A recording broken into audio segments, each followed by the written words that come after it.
Motherfucker, stop growling.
Ancient debris.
Here we go.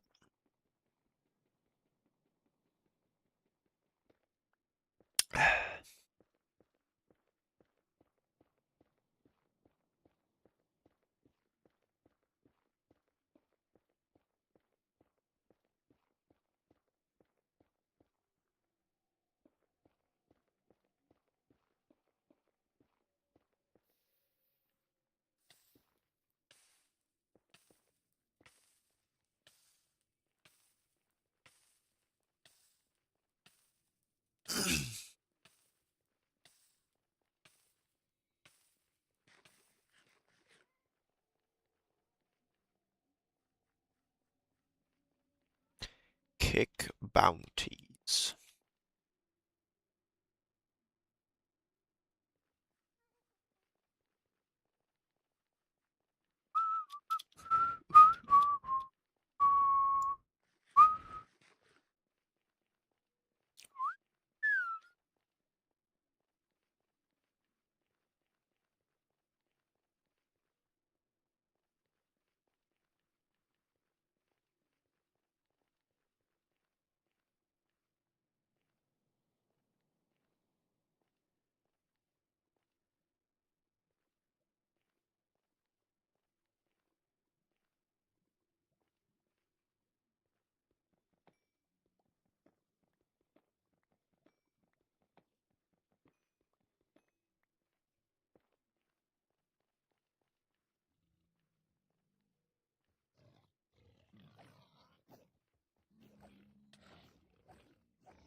Sorry, kid. Fucking die. Frick. Here you go.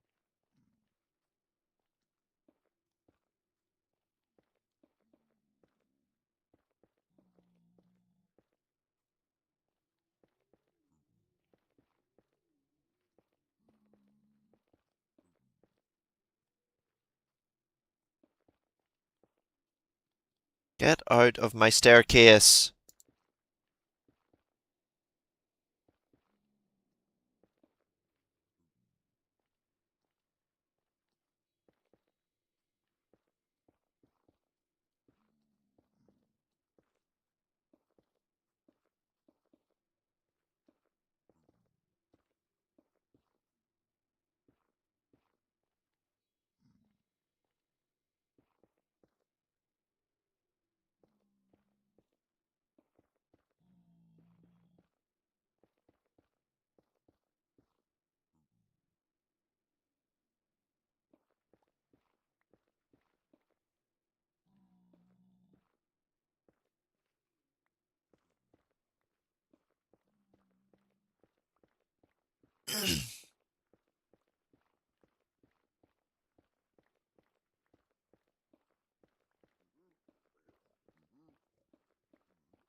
Oh, Jesus. Oh, Jesus! Oh, my goodness, there's a lot of them.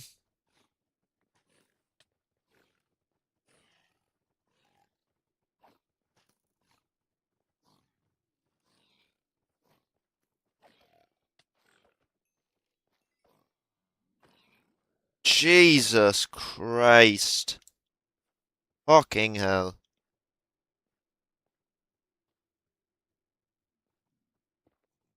Oh! Fucking hell, bro.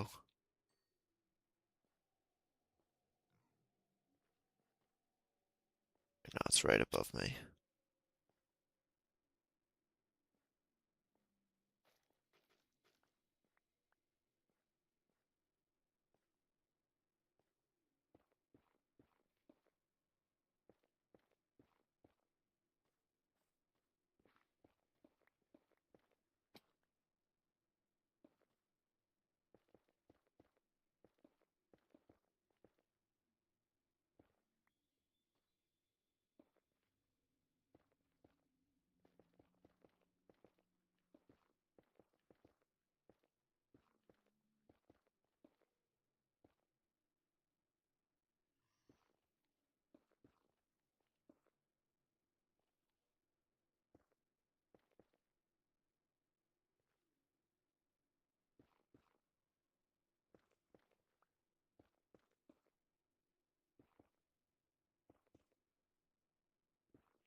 Bro, the kickbots are on some demon timing.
Boom!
If you were aggressively bouncing on it at the speed of light, would like you can't surely you can't reach the speed of light. I mean, who knows, honestly. I suppose if you're able to bounce on it at the speed of light, I feel like you've earned that. Like if you can truly withstand the speed of light, then like you got to be doing. Yeah, you got to test it out, bro. I can't just immediately like deny it and be like, no, you can't do that because I truly don't know. We don't know.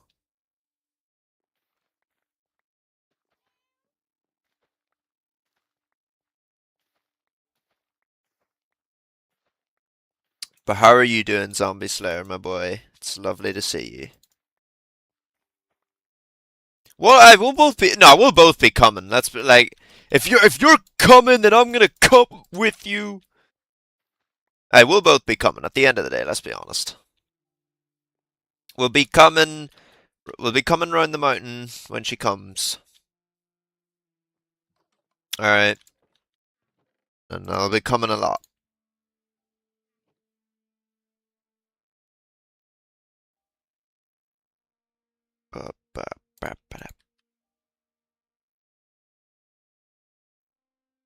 Fucking sweet, dude.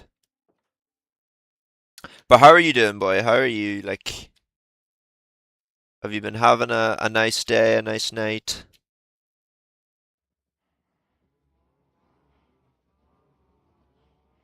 Moo, moo.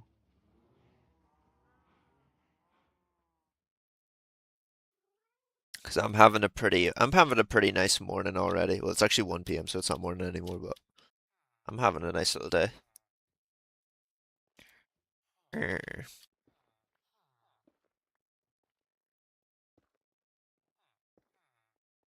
1, 2, 3, 4, 5.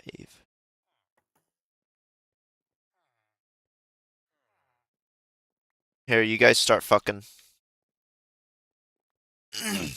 Start fucking, you guys. Yeah, they're fucking. Sock on the door means somebody's fucking. Oh yeah. Got the fountain in your fridge. The fountain of what?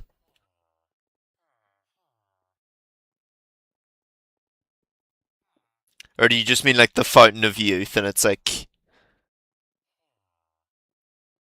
um fucking white monster? Because I mean, yeah, that is basically the fountain of youth.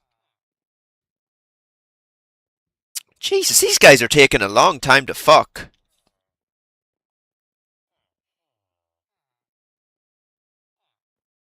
They not? Did they not fuck?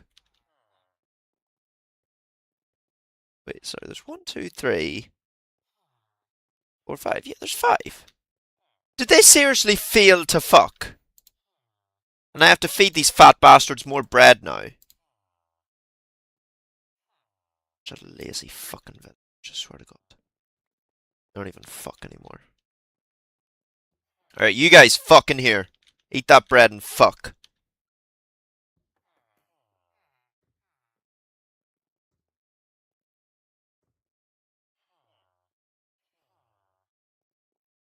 Are these guys serious? Like, are you... Do you really not want to fuck? There's a whole fucking orgy going on in here, and none of them are fucking. They're just hanging out.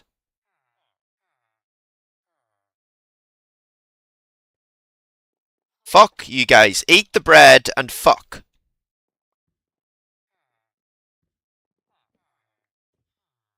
Jesus, these are fucking useless villagers. No, but yeah, White Monster is basically the fountain of youth, because, like, it's white like my nut, and... And yeah, that's basically it.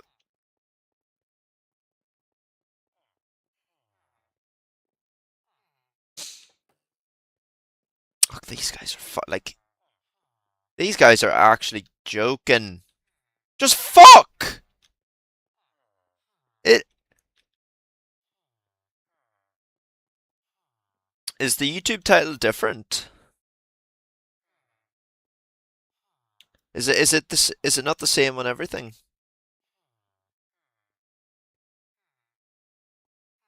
I'm pretty sure it's the same on everything. It's just crafting my shaft because I'm crafting it and I'm shafting it and it feels so good.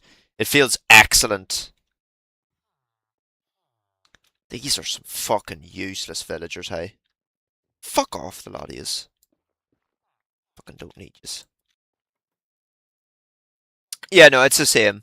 No, yeah, I'm crafting it, I'm shafting it. And shit like that, you know. You're my fortune guy.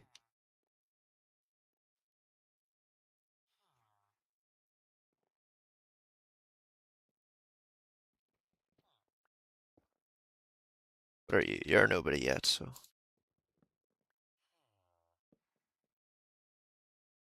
Depth Strider.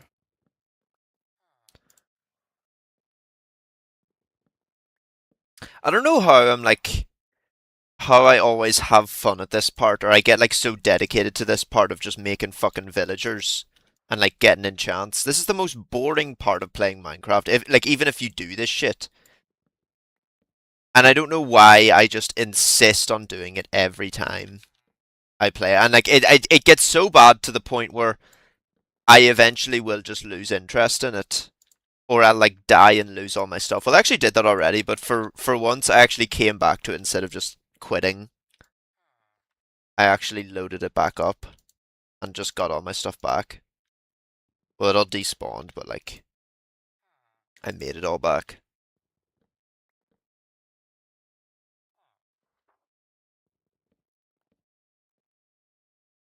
But this is literally just me spamming until I get either protection or efficiency.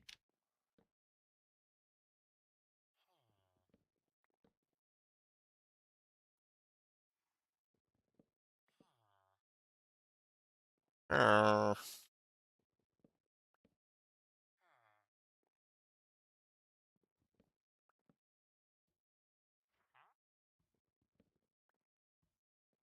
fuck out the fucking way. Ugh.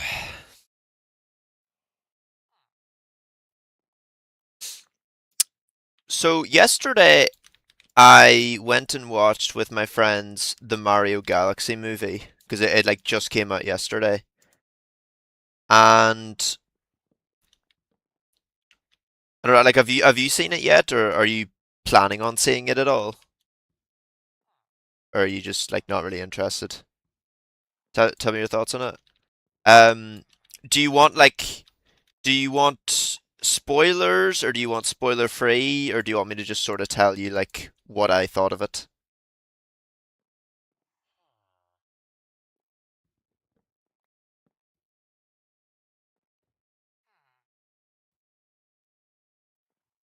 Turn me a fucking librarian already. Spoiler free. Okay, I think I already knew that it was getting a lot of bad reviews and that people think it's not good. I definitely understand where that's coming from, but I personally enjoyed it because I think when it comes to game adaptations, I don't really care if the movie's actually good. When it's stuff that I am personally fond of, I more just look for like maybe like a guilty pleasure, kind of maybe. Um, I mean, it's not like it would be one that I would rewatch. I mean, maybe I'd rewatch it at some point. But it sort of tickled my fancy in the way that it was very it was pure like Nintendo slop. It was pure reference slop rather. It was that type of like I would say definitely say more so than the first movie. Oh, Prot 4. Wait, Prot 4 is the best protection, yes. Wait, hold on, I need to look up is there Prot 5 because if there's not then I need that.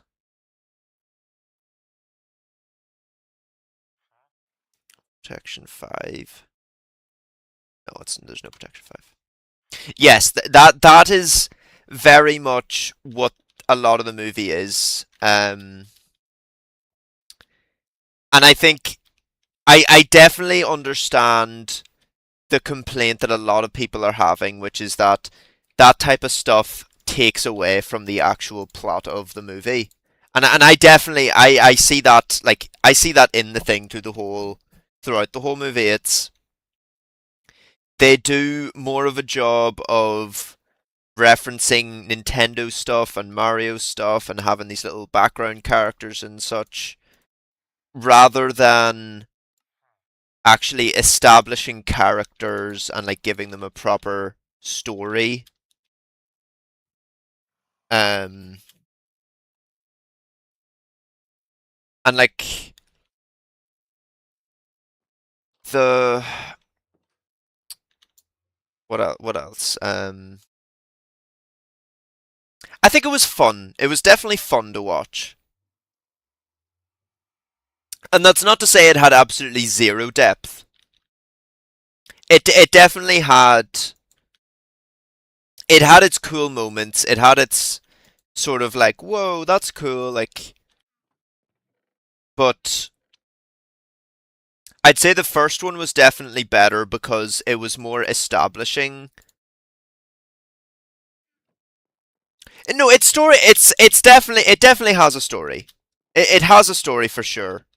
It's just it's kind of like a it's just weird, I guess. How could I describe this? It's got a story, but it's not exactly a story. The way have you seen the first Mario movie?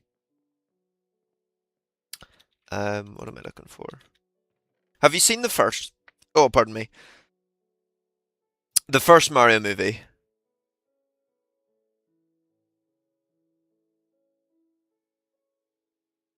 Brought for unbreaking ending. What else can you get on a chest plate?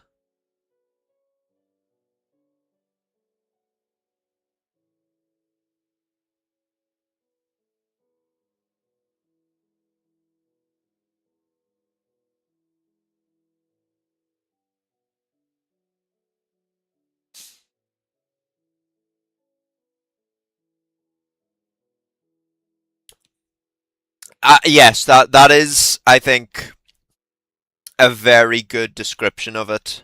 Um,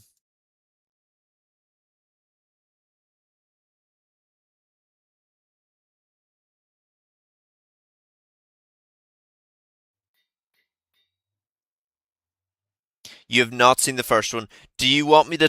Can I like? Can I sort of do a little like spoilery review of the first one? Would that be all right? Nostalgia bit, yes, definitely. Okay, so the first movie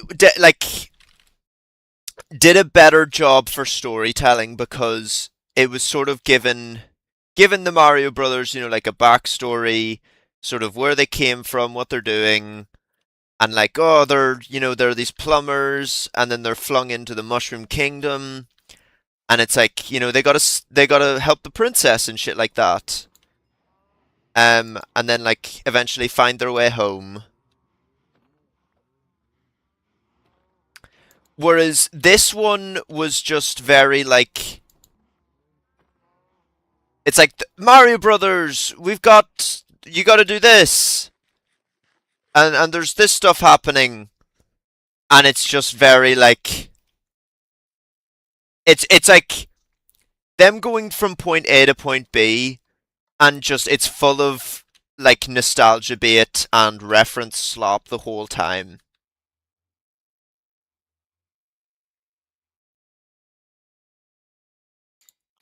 Boom. Okay. Got the chest plate. Um. No, yeah, it's definitely not that bad. I don't think it's that bad. If you're a fucking if you're a big film critic and you're immediately just gonna be like you can't look at the fucking Super Mario Galaxy movie and say like be disappointed when it's not a fucking cinematic masterpiece because the Super Mario Galaxy movie is not gonna be a fucking cinematic masterpiece. It's gonna be pure Nintendo slop, and it does being Nintendo slop very well. So I would say it's fucking very enjoyable to watch. I enjoyed it a lot. Um, I will say this little spoiler though: there is no fucking Jeffy or Chef Pee Pee reference in it at all. All right, there's no fucking Chef Pee Pee or anything in that. Um, which pissed me off because they could have done that so easily, but they just didn't.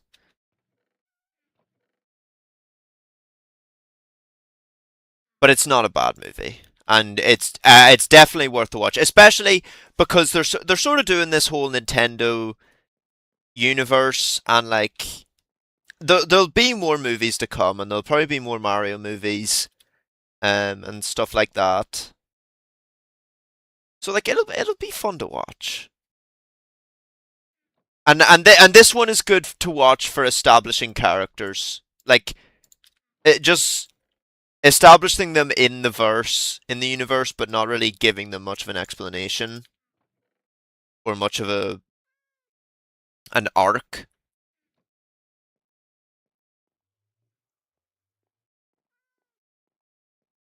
Try to relate this to Superman movies. Um,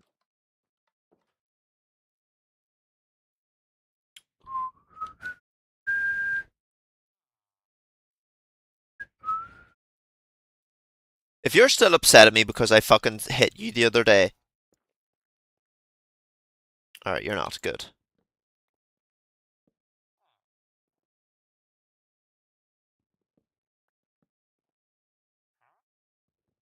Bow, bow, bow.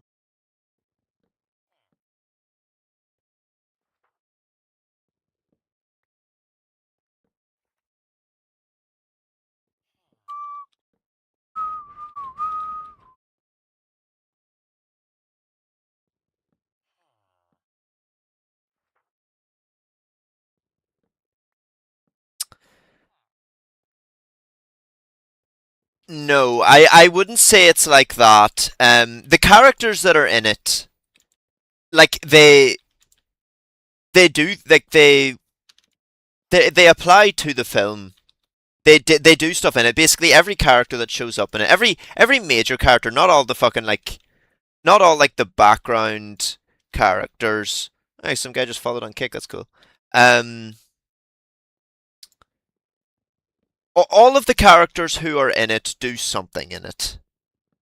It's not just like, oh, there's Princess Peach. Oh, she's the princess, and then it's just like Mario and Luigi doing everything. Um, it's just that some of the characters that show up aren't given that much of a backstory or like a big development arc, which is hard to do when you've got so many, because there's a lot of characters in it. Um, and I think it sort of falls into like a difficult part. A difficult trend that I think shows up in video game adaptations is that people know these characters and they sort of know they're familiar with them and they love them from their games. So they can sort of just be like, well, we don't really need to give this guy like a very emotional story or anything like that because you know they all know them from the games.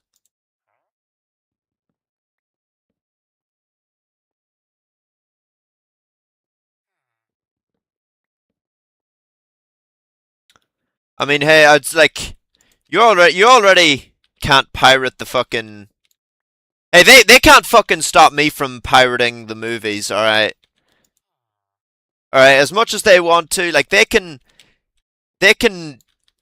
maintain ownership over my Switch 2. I don't have a Switch 2, but they can brick my fucking Switch 2 if I ever get one. They can't stop me from pirating these movies. All right. Sorry to say, Miyamoto. That shit ain't happening, my guy. Ooh. Why is so many people following on Kick? What the heck?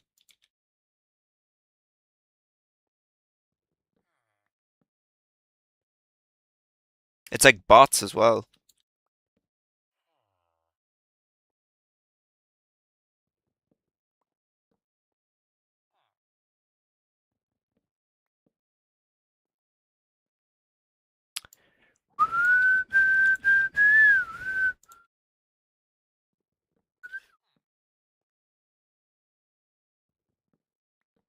But I don't know. I don't think like IGN gave it a 6 out of 10.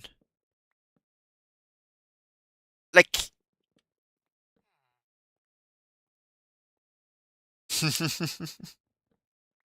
a modded Switch 2 watching the pirated Mario movie. Thing is, they could do a lot if they just fucking if they eased up on the fucking piracy shit and like partnered with these people, if they partnered with the people who were making ROMs and shit for their games, they partnered with them, they could make fucking like shitloads of money off that shit. Actually, could have taken that Thorns, but that's whatever. No, yeah, IGN is the most bland. Yeah, you're definitely right about that. But I don't know. It's just a fun fucking movie to watch. You don't need to be like it doesn't need to be fucking serious. It's the fucking Mario Galaxy movie. Like it's really just a love letter to the fans.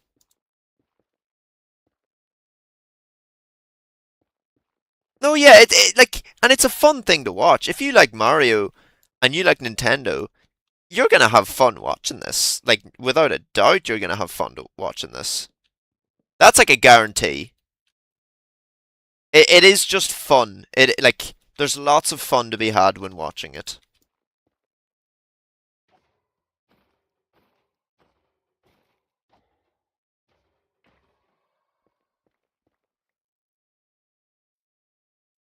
All right, I need a zombie.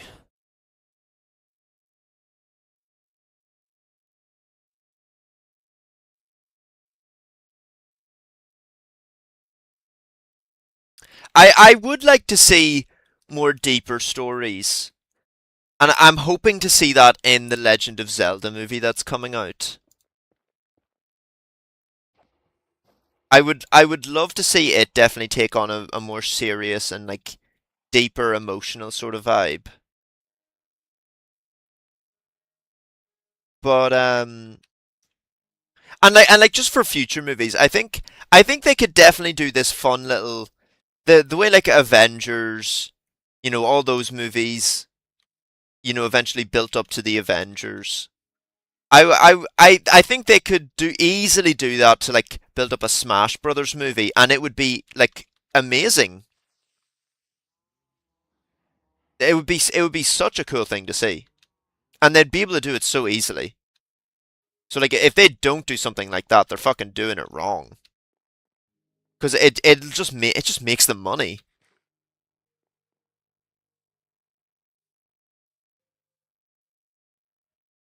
And like they literally already have like a really cool template for a story. If they just adapted the Subspace Emissary story from Smash Bros. Brawl, that would be a fucking peak movie. Is there no zombies? Like, what the fuck are they? They never show up when I want them, and then they always show up when I don't fucking want them. There's one.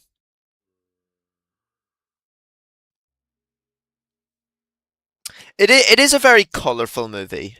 Um, they definitely lean into the whole galaxy aspect in that way.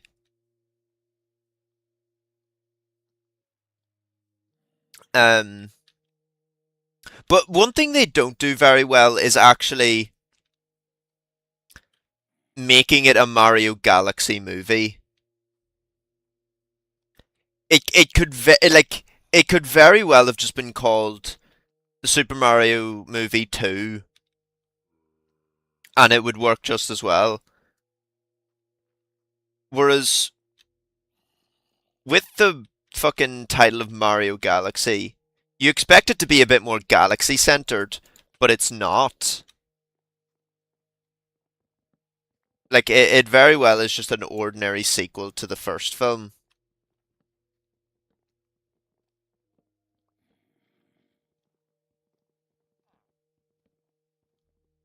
Which is kind of annoying. It is kind of annoying that way because they make it not a very big deal that they're fucking, in the Mario Galaxy and shit like that.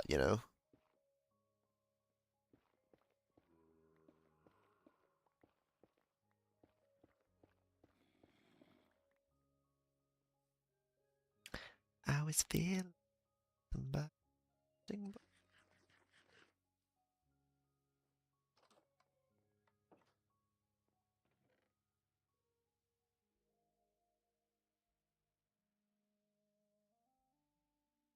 Hey, a bow with unbreaking on it.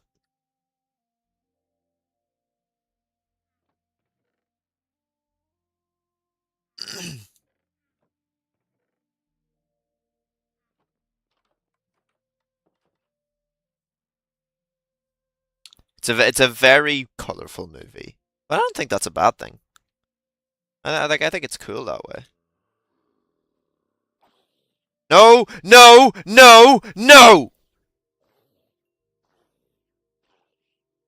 Don't you fucking die! Yes, you're a good boy! Oh, you're a good boy. You didn't die. You're a good boy.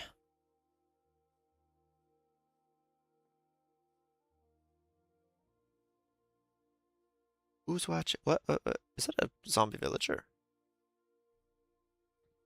See a zombie villager walking around? No, I didn't.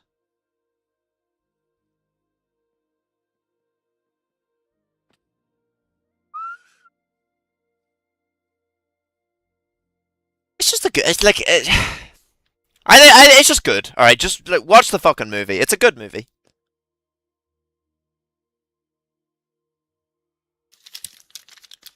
And my opinion is the rightest opinion because I'm the smartest person.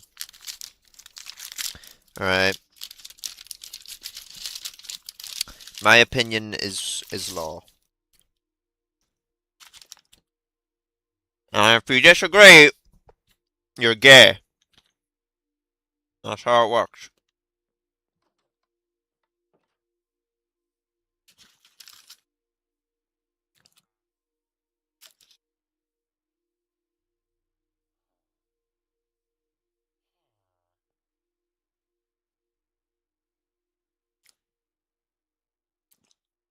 Villager, you better back the fuck up.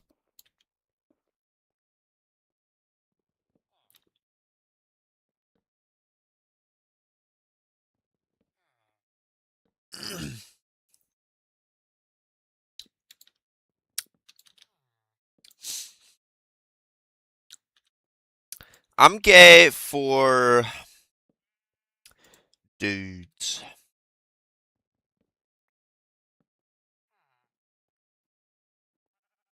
I don't know, like if I was gay, I don't know what type of gay I'd be. Because I don't know if I'd be into these big hairy men. I don't know if I would be into bears, as they're called. But I also don't know if I'd be into little fucking femboy twinks. I mean, I say that all the time, I'd love a little twink to rail, but like in actuality, I really don't know what type of gay guy I'd be, or rather, what gay guy I would be into. Like, I truly don't know.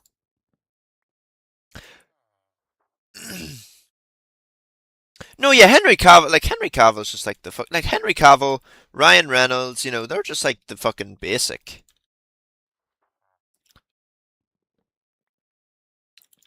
But like, I don't know who that perfect. Because when it comes to girls, I'm not that. I don't really care about appearance.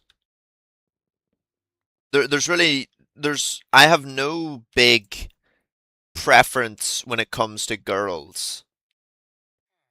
My physical type is very broad. Um, I'm into girls of all shapes and sizes. And I don't care about like body stuff like fucking like guys put a lot of emphasis on the size of like boobs and their ass and shit. I don't really care about that. I'm always more of like a fucking personality type of guy. But I don't know. I don't know if I would be like. I feel like I would have a specific physical type if it was men. Because like I don't know if I just want like like this guy with a smelly ass, hairy ass cock.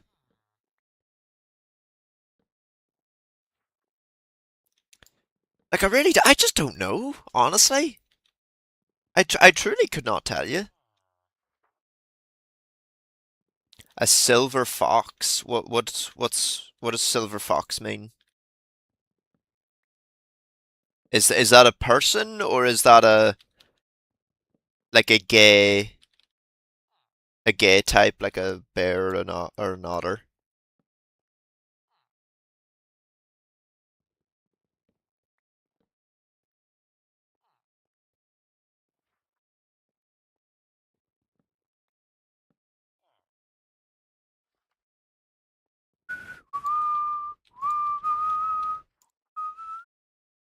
Older guy with white hair. I don't want an older man.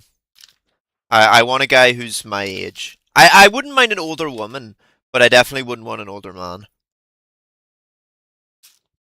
I want a guy who's the same age as me. I don't want an older or a younger guy.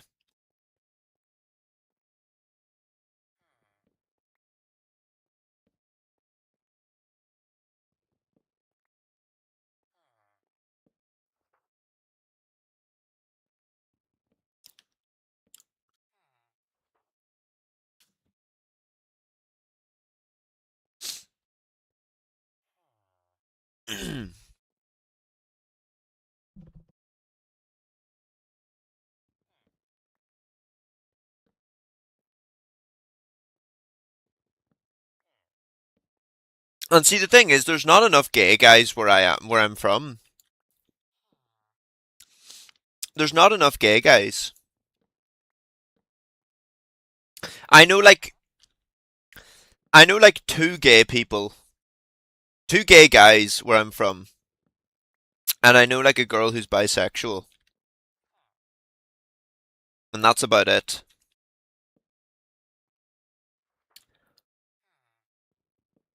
I don't know like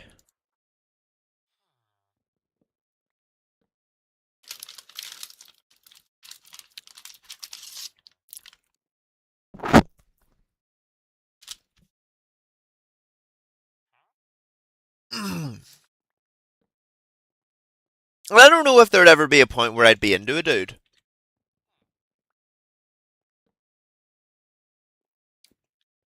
I firmly believe that like sexuality is a spectrum and all that shit. So I don't know if there'd ever be a point where I would look at like a very certain type of dude and like genuinely be into him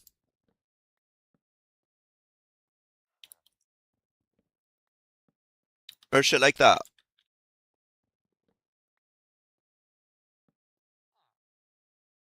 Well, that's different, all right. We agreed not to talk about that. By the way, you always do this. You always make a big deal out of it when I nut in your ass and when you nut in my ass. All right.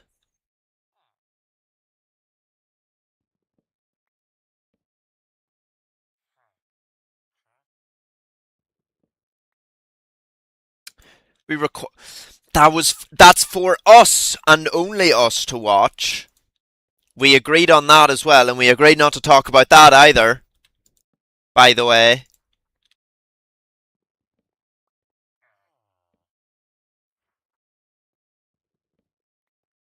so we did.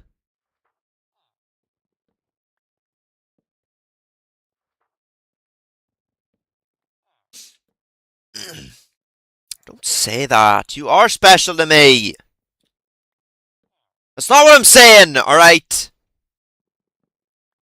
You can be special to me and fucking. We don't have to make a big deal out of it.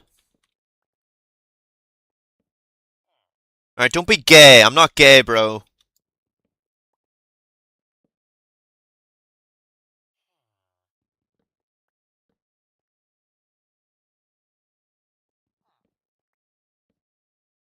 I'm not gonna lie. If I worked for Grinder, there's no way I would be able to keep that shit a secret when it comes to those, like, Republican senators who are gay as fuck but pass, like, homophobic laws and shit like that.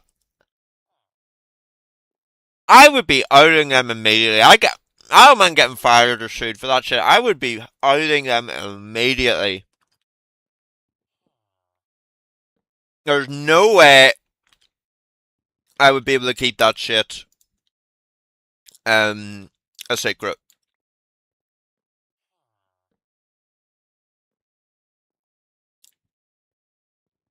No way am I keeping that a secret.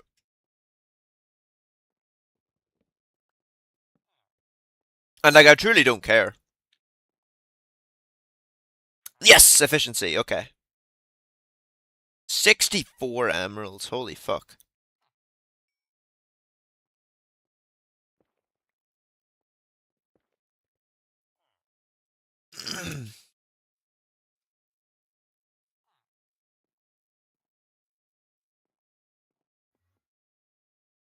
One emerald for Prot 4 is crazy.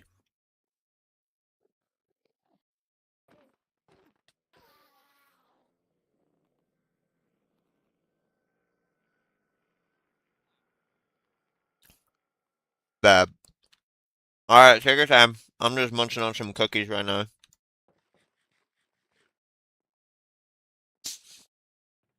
Mm, mm, mm, mm. Ah.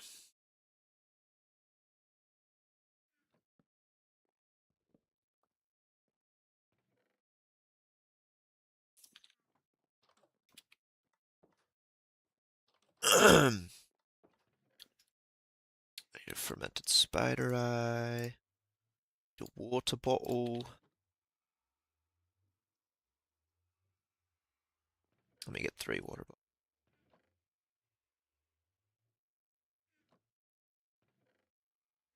I got no more water bottles.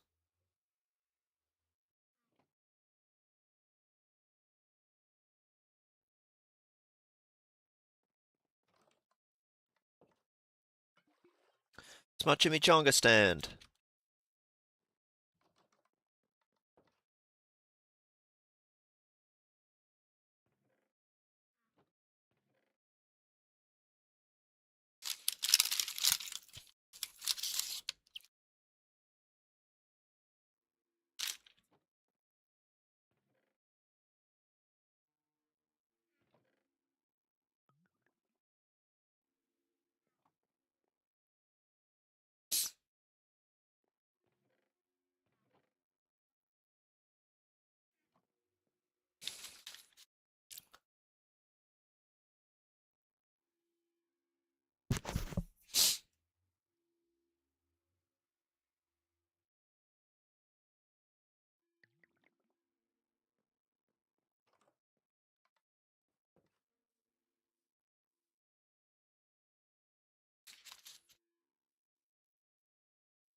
Come on, zombies.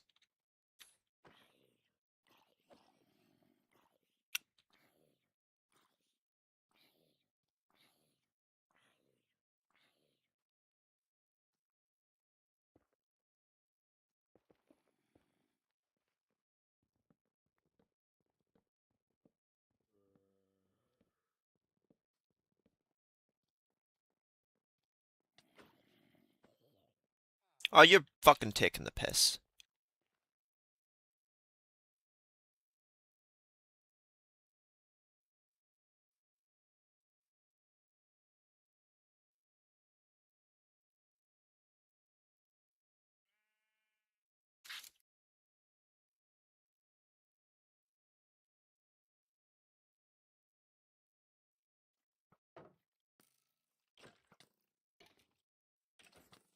No!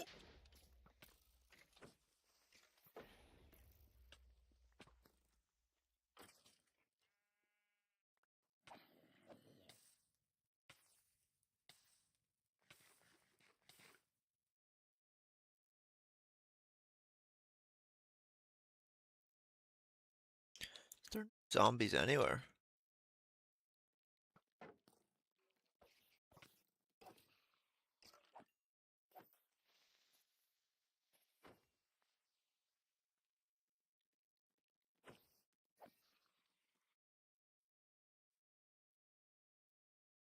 I only need one.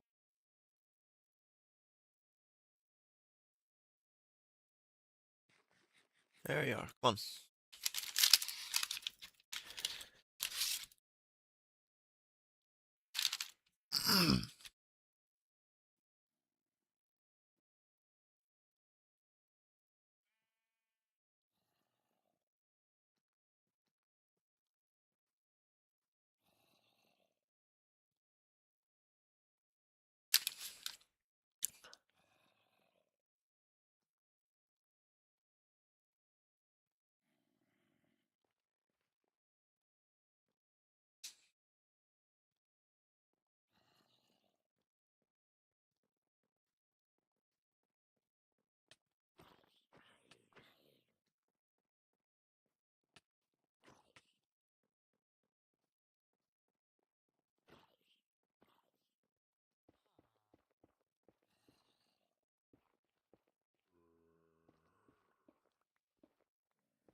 Come on, fucking kill the guy already.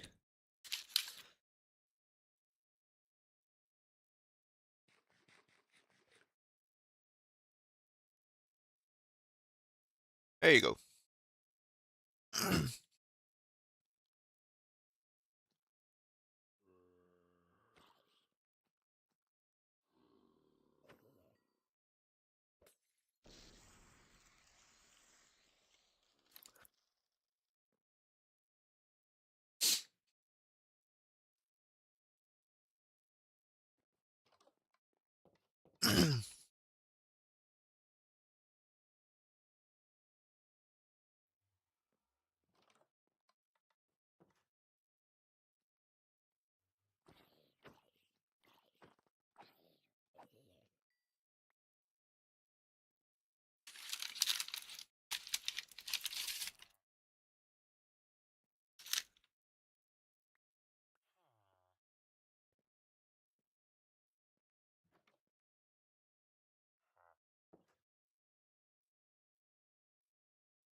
No, my cookie!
I'm already out of pages.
Yeah, it's almost cut in half. That's good.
Yes, fuck, finally. Fuck each other. Make children. Be with child, both of yous. Come on. Go on, be with child. Yous know yous want to.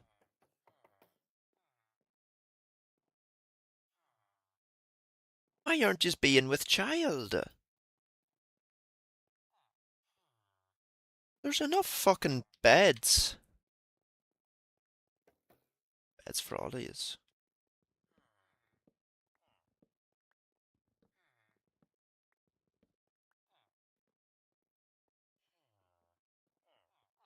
Two. Five.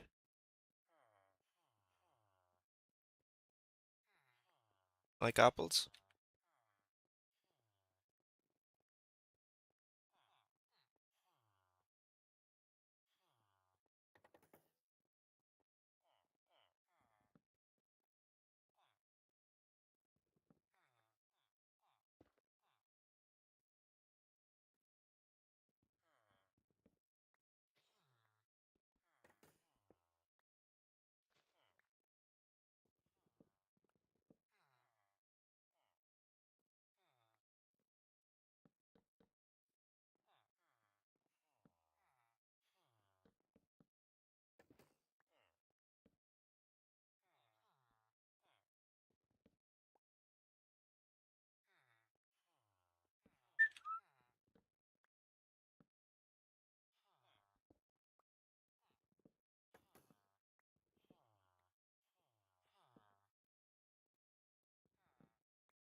Yes, finally yous are fucking and making babies.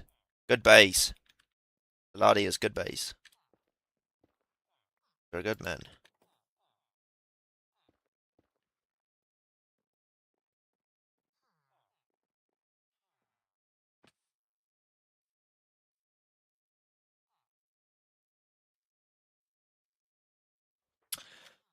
Who's this zombie slayer guy? Get the fuck out of my chat. Who the fuck is this guy think he is, huh? What?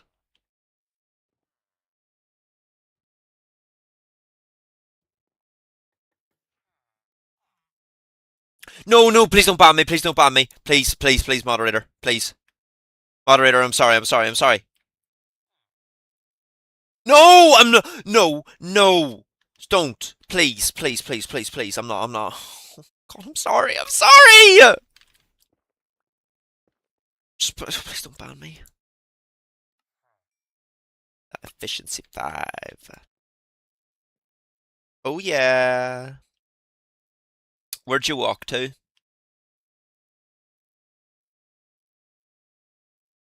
Did you perhaps go to the shop to get some snacks? Or did you just take a wee dander? Okay, efficiency, fortune.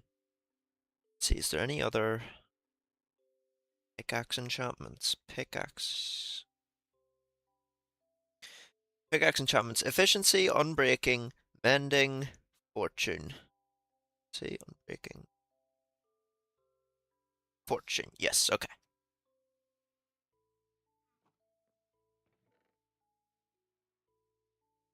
Oh, Jesus, bless me. Oh, fuck.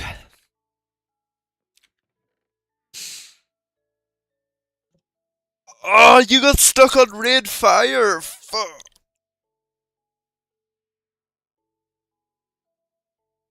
That's always such a fucking fucky step, bro.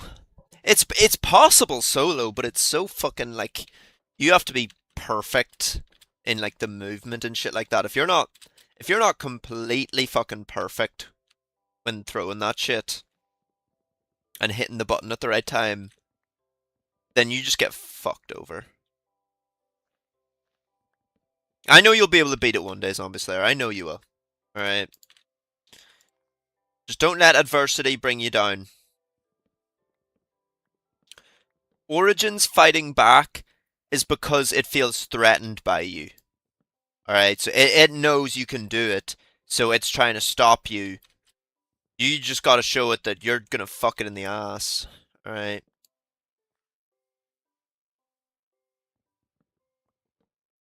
That is pretty handy getting G-Strikes done that early.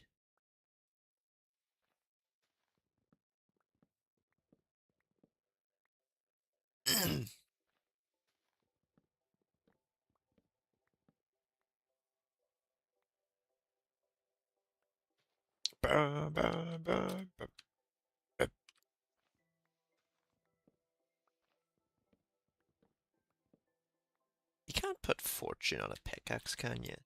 It's just unbreaking and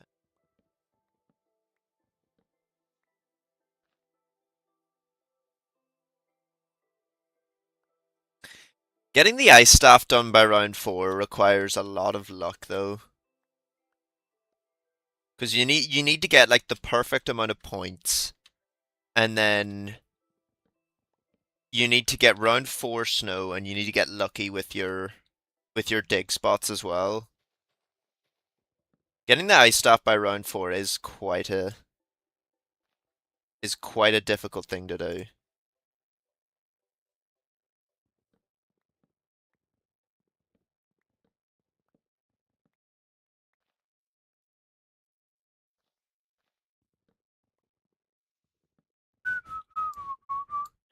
Yeah, you got to get everything open. You got to make sure like the pathway that you open like that you get the fucking ice staff parts at Gen 2 or Gen 3, whichever way you open. And you probably can't open both because then you're out of points. And it's like if you probably can't open it, you can't even open Gen 6 because then you'll run out of points, or Gen 5, sorry. So you got to make sure it's not a Gen 5. Open up the main area of the map, that doesn't work. Open Olive Church. What do you mean?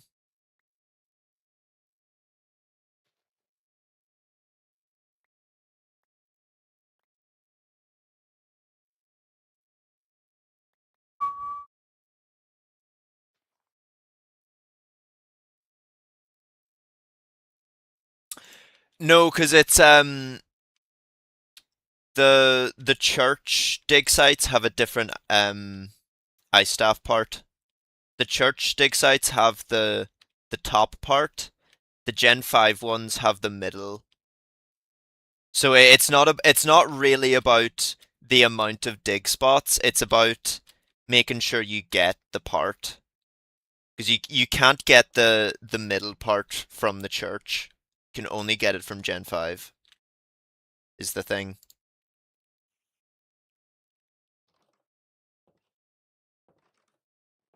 It's like the bottom part is in Gen 2 and Gen 3, that sort of lower area. The middle part is in No Man's Land, Gen 4 and Gen 5. And then yeah, the top part is at the church area. Yeah, it's its own specific area, and if you don't get the part from No Man's Land around 4, then it's likely that it's either not there because there is a chance the part can just not be there, and that you have to wait an extra round for it to spawn in, or that it is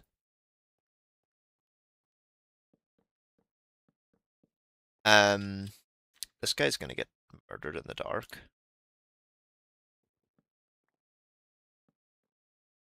Wait, why are you in that bed? Why that guy's bed? What the My inventory's too fucking stacked up as shit.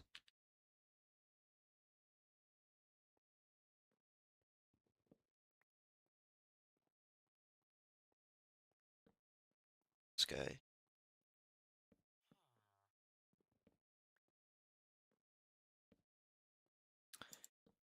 So in the trenches at Gen 2 and 3 is the bottom ice staff part. In the trenches in the whole no man's land area, in the whole middle area, it's guaranteed to be the middle part. And then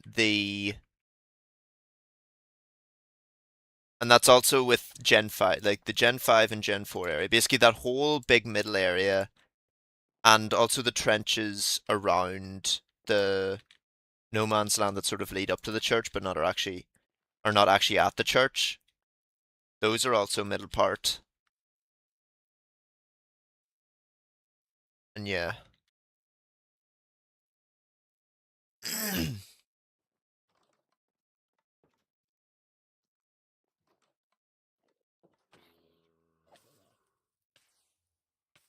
It's bloody lovely.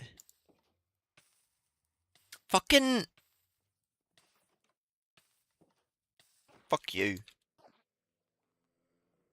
Hey, I got a grass block from him.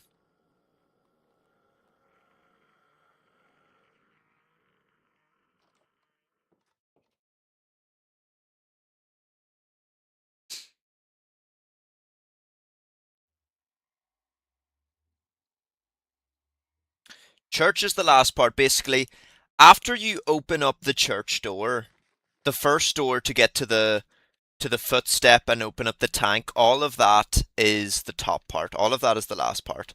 Everything separating, everything between the church and the trenches is the middle part. So Gen 4, No Man's Land, Gen 5 is all middle part. And then everything from Gen 1 to like the building that connects them to No Man's Land is bottom part. That's what it is.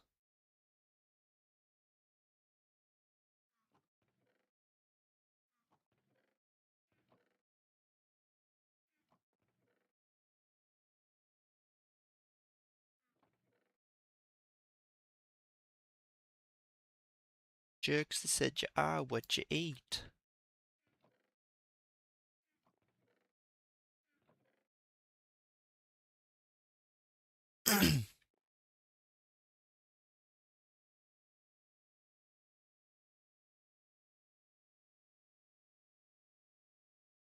Yes, those dig sites at Gen 6 are top part.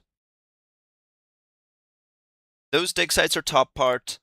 The dig sites in the lower part of the church are top part.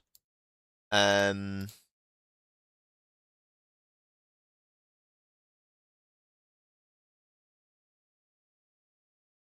so it's like if you're trying to get ice staff by round 4, it I think it's kind of impossible to do it depending on how many points you have.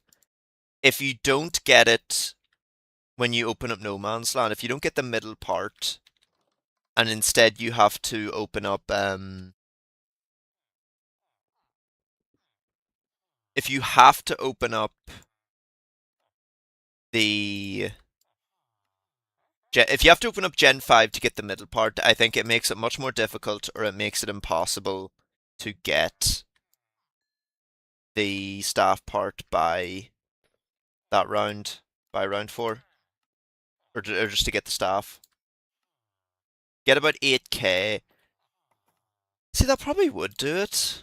It really just depends on like your whole luck going through the place because you need to have good luck with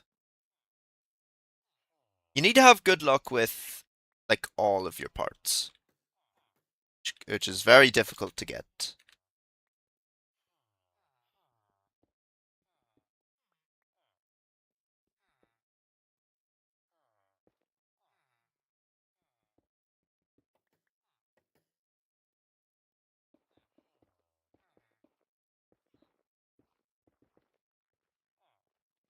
Yeah, my slaves.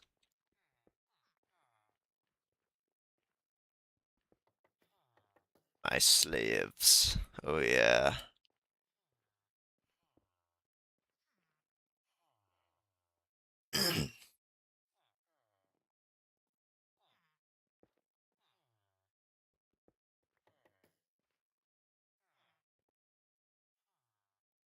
Okay,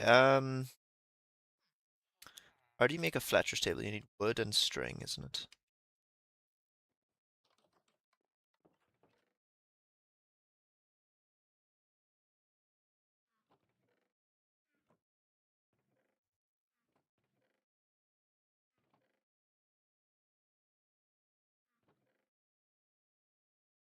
I need one piece of wood. Literally one fucking oak.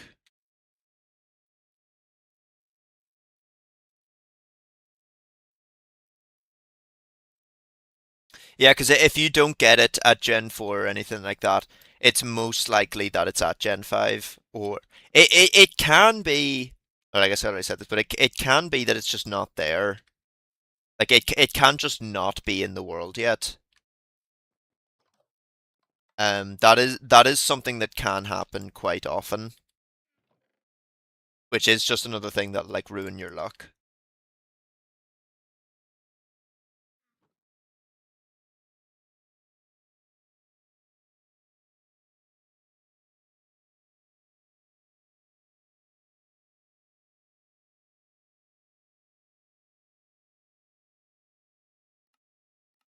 Is it paper?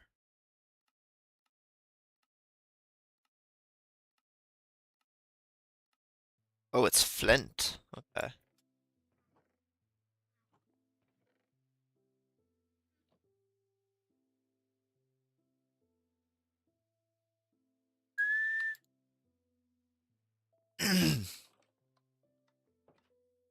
No, well, it is helpful to know, and like I don't like I doubt everyone knows it, So it is good information to have. It's like very helpful.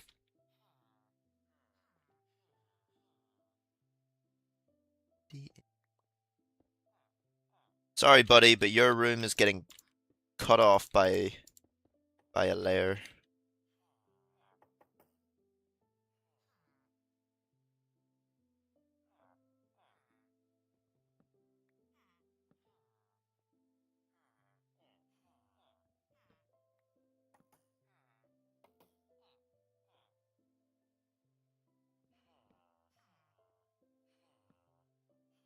I always like that about though. I like that there's so much to have to know and to have to figure out. I always, enjoy doing that shit.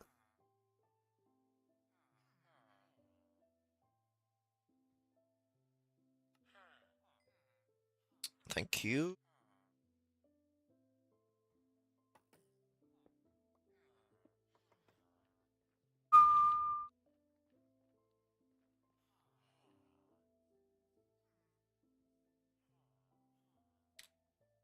Okay, what do I need? I need my...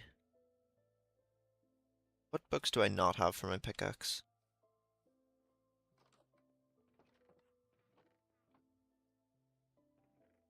I've got efficiency and fortune, so I need mending and unbreaking.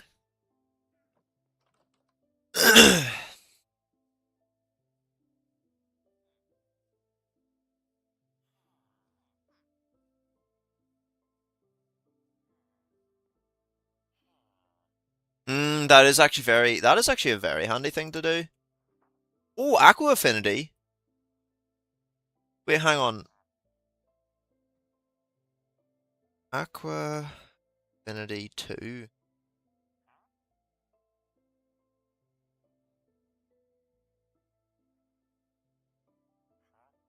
Okay, that's actually really good. I got Aqua Affinity for free off this guy. That's crazy good.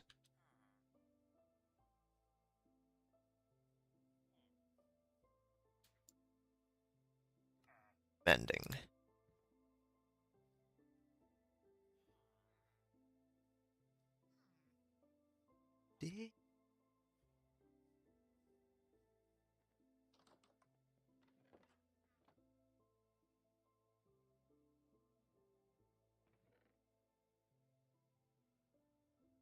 So fortune, unbreaking, mending, and efficiency.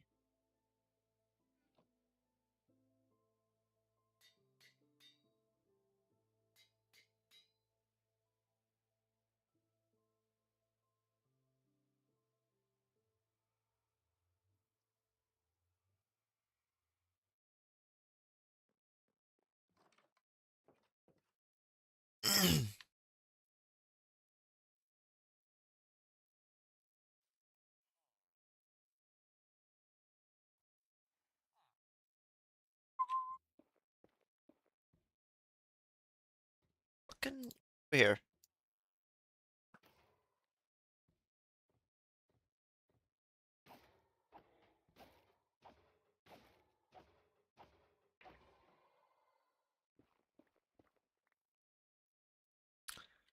Why did I not get enough fucking XP for that? Come on.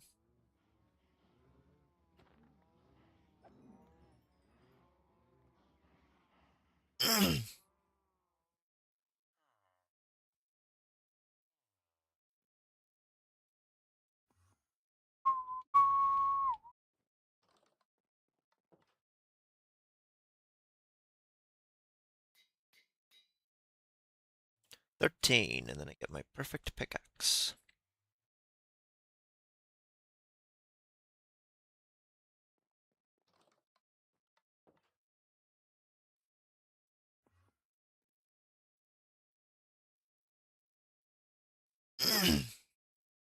Oh, bro, I fucking hate that step. I never do that.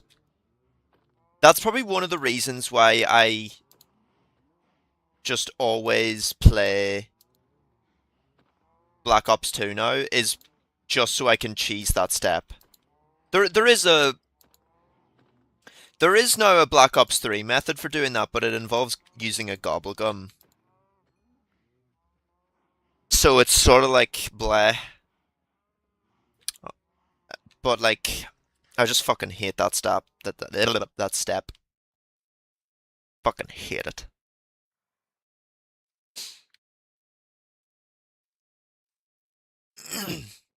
Black Ops 2 as a whole, I think is definitely much more difficult than Black Ops 3 Origins. But Black Ops 3 Origins has some fucking annoying, like, things in it. The Panzers are 10 times fucking stronger.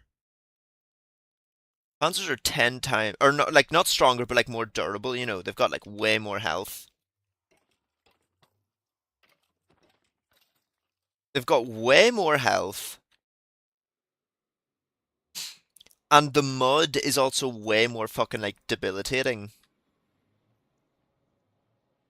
In Black Ops 3, you go like way slower. And like what else is there?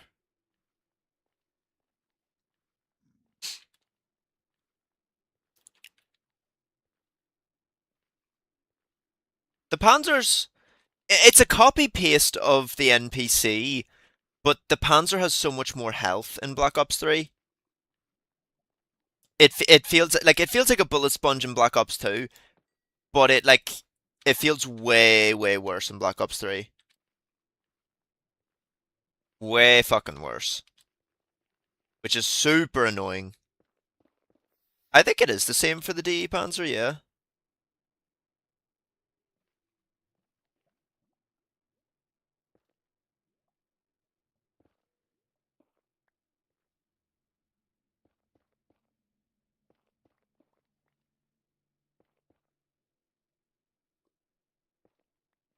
I think he is just like overall more tough to kill, although he is sort of like a different Panzer because he's got like different abilities and shit.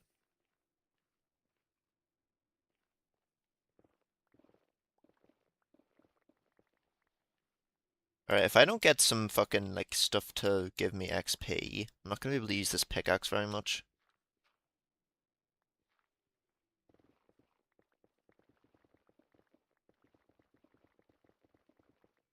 Here we go.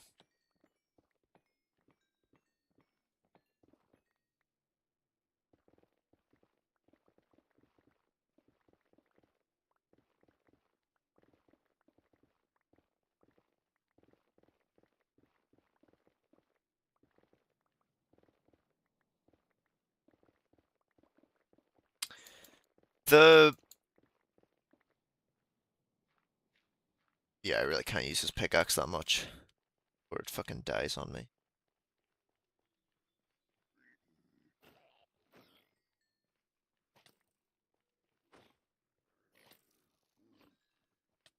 Why the fuck are you guys all down here?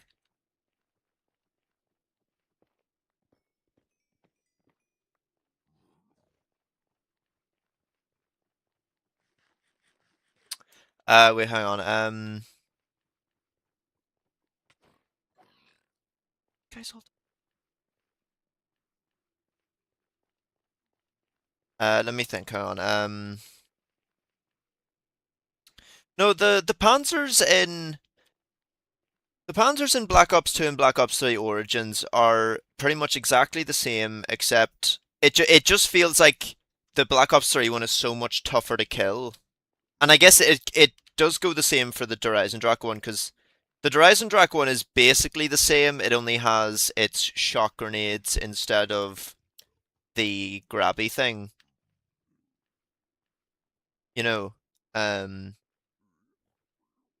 it certainly feels more difficult. Like it's different guns and shit you're using, and like I guess I don't know, like a different damage system and stuff. So that probably plays a big role in it. It just feels very like very different.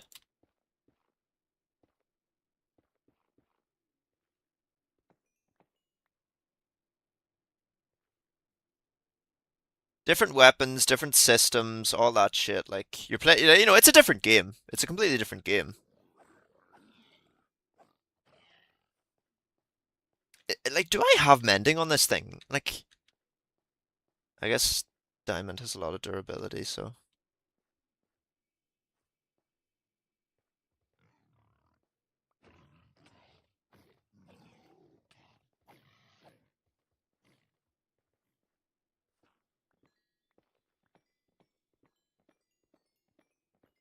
there we go. Mending's doing its thing now.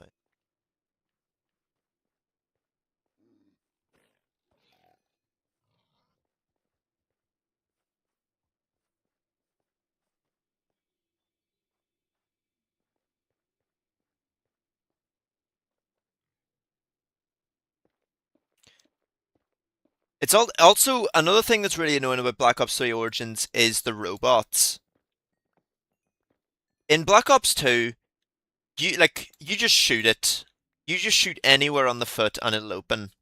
In Black Ops 3, it is so fucking like hit or miss with it. It is so fucking fucky, finicky. Like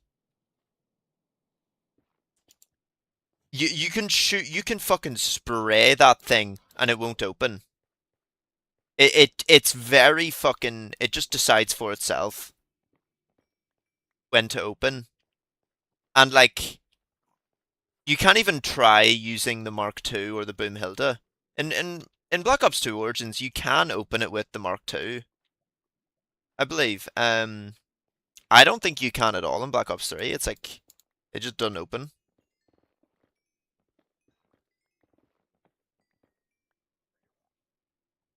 No, in Black Ops 2, you can just shoot it like you just tap it once and it will open every single time. Black Ops 3, there's so many times I've gotten stepped on by the fucking robot because it just hasn't opened when I shot it. So I've had to like stand on the very edge of the foot the footprint to make sure I don't get stepped on if it doesn't open, because it's very likely that it just won't open. It's just something that fucking happens. And like I can't do anything to stop it.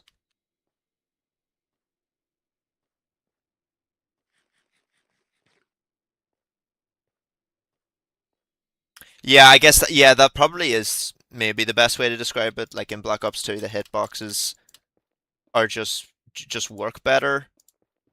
Or I don't know how it works, honestly. I don't fucking know how it works. I don't even know if it's like it could be intentional. I don't know why it would be intentional. Um My guess is, yeah, it would have to do with the hitboxes of maybe the Black Ops 3 bullets or the Black Ops 3 robots are different. Would be my guess as to why it doesn't work as well.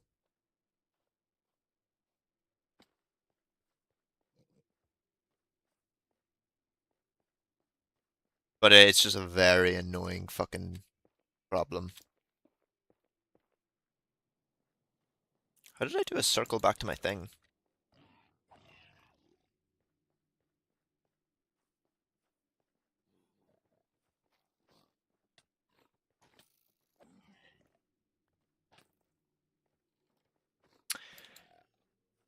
I've seen the video. He didn't really give clues on the impossible Easter egg. He just sort of talked about it and like gave us a little more backstory on it. Um, he basically just said that the way that people have been trying to solve it, like it's not going to be solved. Um, and he described it as, yeah, no, it was there was no real clues in it. I guess that, well, there was kind of a clue, but not really, which was that he said that when coming up to making Black Ops 3, he decided, because of all the work they've done and how like difficult and like rewarding it's been, he decided he wants to make an Easter egg for him, whereas everything else has been for the community and has like been given clues and stuff to make sure the community can solve it. But this one has nothing of the sort. There's no clues or hidden messages or anything to help people solve it. It's purely just solve it. And it's the way I'm the way I'm thinking is that we go in the wrong direction because we're going in the right direction. Say like, yeah, like people just have no idea, and like who knows what the fuck it is. But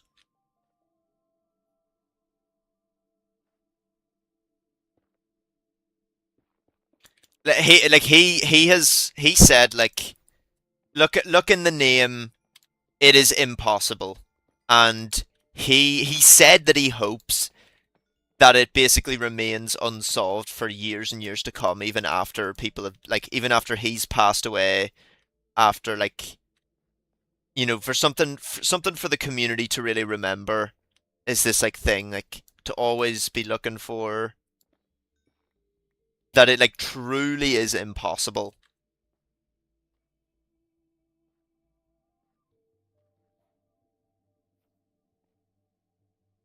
So like, yeah, like no fucking idea. It could be going in the right direction, fucking wrong direction. People have already could have solved it. I mean, fucking no. He probably would have confirmed if it had been solved.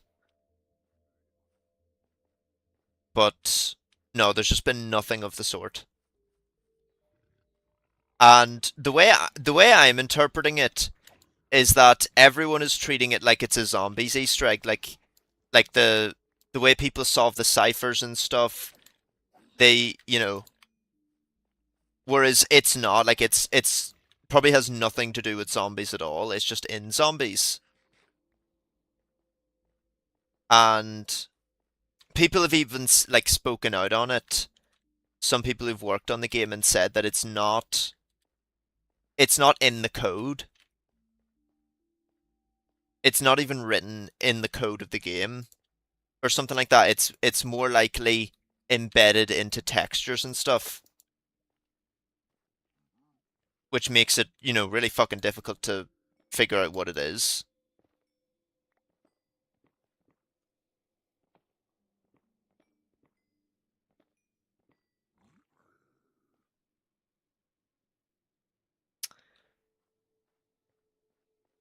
Why would me and the boys raid Treyarch?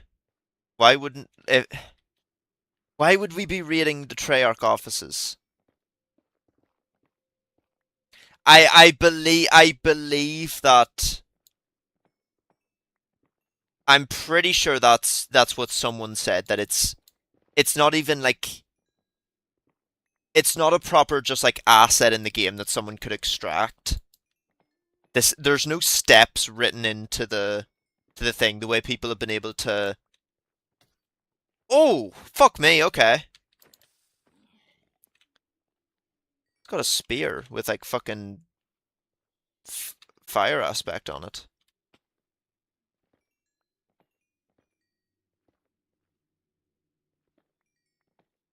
So my guess would be that it's more likely a series of like hidden ciphers and stuff that's embedded into textures in the game that may lead down like a rabbit hole of websites or whatever.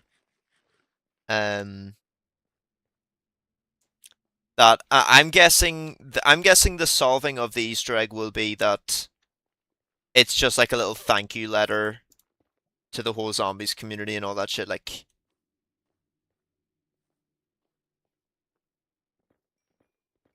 and like him just sort of like describing how it's felt.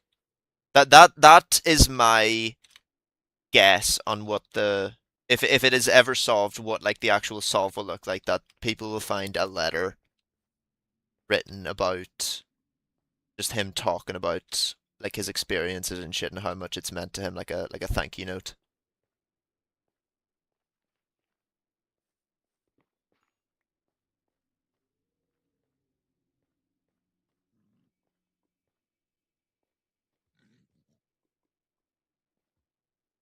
It obviously won't be anything too big. Like it's not going to be like fucking hidden content because there's no way anyone at Treyarch would greenlight that. Be like this hidden content and have it hidden for fucking years. Because that's just like like a waste of resources.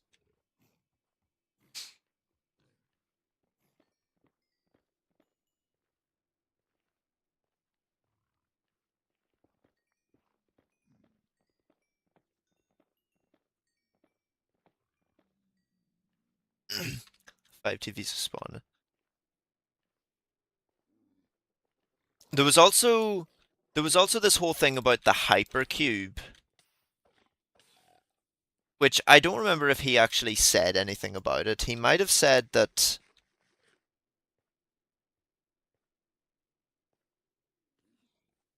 I really doubt it would be hidden content. Because I mean, yes, like Blundell was I think the main director for Zombies at that point, but I think it's just very unlikely that they would. And like he even said, like at the start of the video, he said, who for the people who think that it's like something big, like lower your expectations because it's not.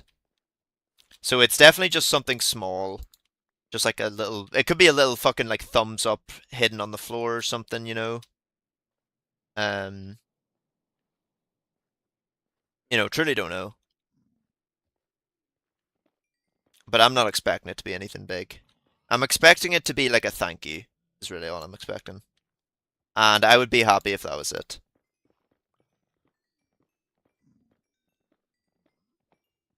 Because it's not really about the Easter egg, it's more just about how it has kept the zombies community like alive in a way. Whereas even though the games people have moved on into other games and stuff, and that more zombies games keep coming out, everyone comes back to this one to sort of look for the maps or for the thing. No, it wouldn't be any. It definitely wouldn't be anything lore related. He sort of gives the lore away with like the ciphers and stuff, and that's about it. This he said is personal to him, and he said if it were to be solved, it would mean something to you, but would mean everything to me. Is the exact words he said. It would mean something to you, but it would mean everything to me. So like it's like his love child, like his love letter to zombies in the community and shit like that.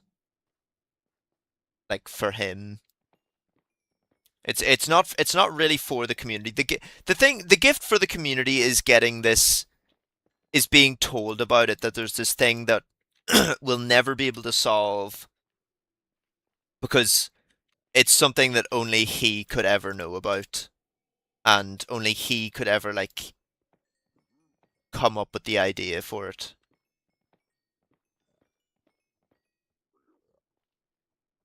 Um, the funny thing was, he actually, the way I'm interpreting the way he said this was that he said when he's doing like the press tour, when he was doing the press tour rather for Black Ops 3, um, he said in like the interviewers would always ask him to like share something like, oh, tell me something the community doesn't know, and he would never give anything away.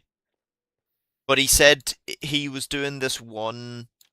It was like it was like right after he came up with the idea for the Impossible Easter egg or something like that. Right after that, he this interviewer asked him, "Oh, I was like, is there anything you can tell us that the community doesn't know?" And he basically shared everything about everything, and most likely includes the Impossible Easter egg. He just told this random interviewer like everything, which I think is kind of cool. And I don't know if that itself could be a hint. I hope it's not, and I hope people don't try and like pursue this person and like harass them for information. He said he did. I see. I don't know if that means he gave information on the Easter egg, or if he just sort of shared his whole experience working at Treyarch. Um, or what it was. Like it could have been. Who knows what it could have been? But I really hope it doesn't become a thing that people try and track down all of the people that interviewed him and like press them for information and shit like that. No, yeah, it's not like there's someone out there who's waiting to tell us the steps. It's just that he decided to do that because he could, is really all it is. He just wanted to. He just wanted to like, because that's what the whole thing about the Easter egg is. It's him. Like it's something that he wanted to do for himself. The community doesn't get much from it, but in a way they also do because it's become such a big thing that like the community has stayed sort of alive to constantly try and hunt for this thing. Which is cool. I think it's really cool. And I think I do hope that the Impossible Easter egg stays unsolved for a while. Um, because of the way he described it, and like I think it's kind of cool.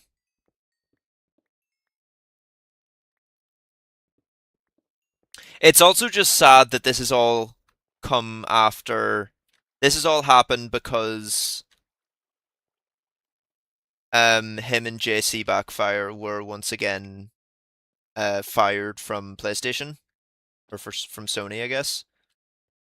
They're they they had their new game studio and it was shut down again. This is the second time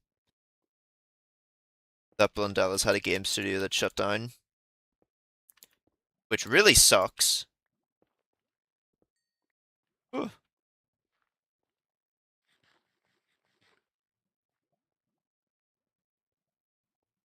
And he did one time say that in one of JC's streams like a week ago, he said that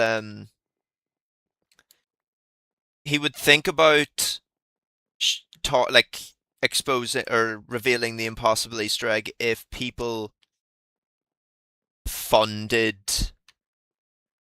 One of them was Deviation Games, and then the other one was called Dark Outlaw Games, which is the one that was just shut down because of all the layoffs at Sony. The studio was completely shut down,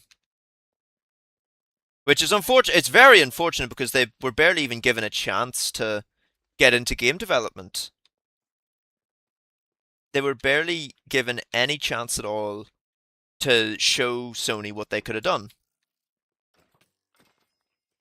which really sucks. It's very unfair. I don't know why the layoffs happened, but it's just very sucky that that is what happened.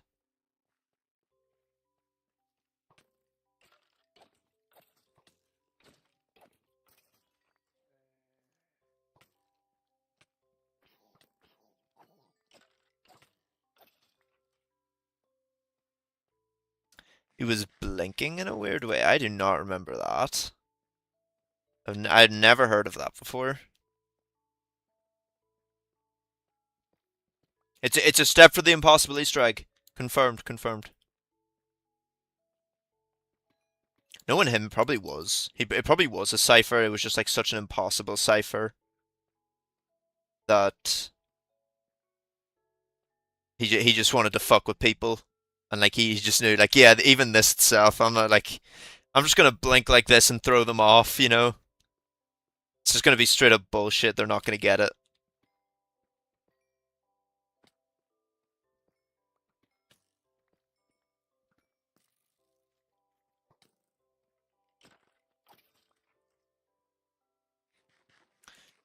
The Prince of Persian remake got cancelled. One of the voice actors, she was fired because of the internet. I've never even heard of any of that. I don't even know what any of that means really.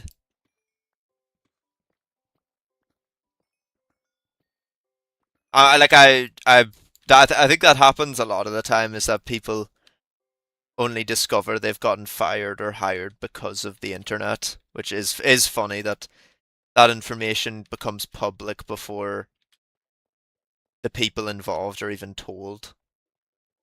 It's funny, it's fucking stupid though, like, but it is kind of funny.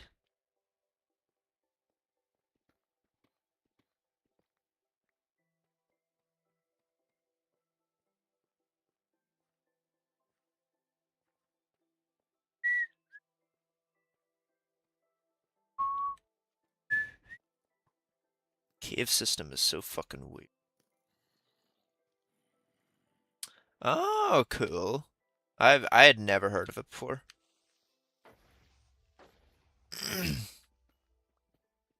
Never heard of that before. I want to see the sun. Yeah. Painted black.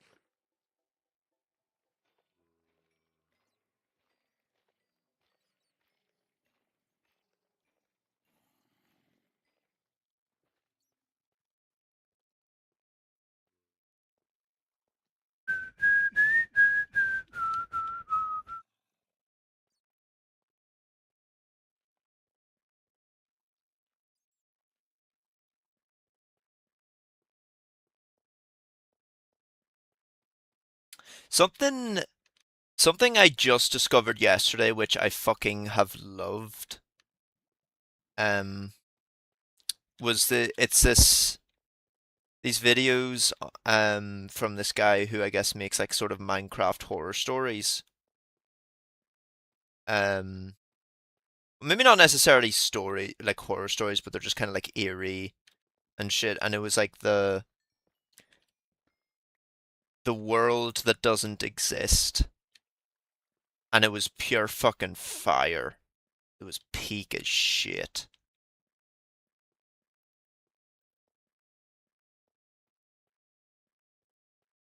I would not be surprised if it never like remained unsolvable, was never get solved, or like it could very well be in like fucking 5, 10, 20 years. Um, yeah, I'll send it to you. Um, it's like a two-part. It's a two-part video, I guess. See, it's all based off of this actual real video. Well, not real, but like someone made it in their own thing and sort of made it themselves, and then this guy made a little like documentary on it, which I think is like the most viewed way of seeing it. But the second and last part just came out the other day, and it's like 2 hours long. It's so fucking good. And it's like this one specifically takes inspiration from the people who came up with the idea for it. It takes inspiration from like Lovecraftian um eldritch like horrors like Cthulhu and shit like that.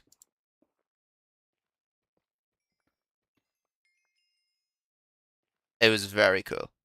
Yeah, I'll fucking bro, I'll pull the video up honestly, like I'll pull that video up because it is so fucking cool.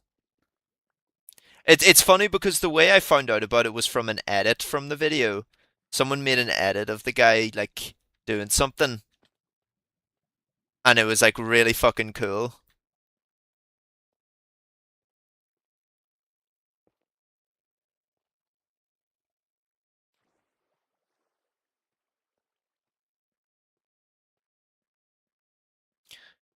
If like, do you want to watch it right now? It's like 40 minutes long. The first episode is 40 minutes long. Do you want to watch it right now? Because I honestly wouldn't mind like just rewatching it again.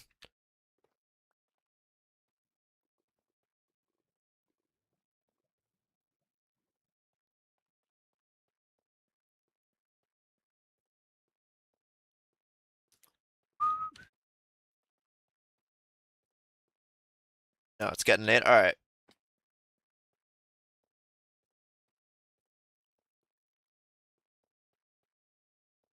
Yeah, I'll send the link to you. Like literally just a second. And it looks like the guy's channel is like full of stuff like this, so I might just like start diving into some of his videos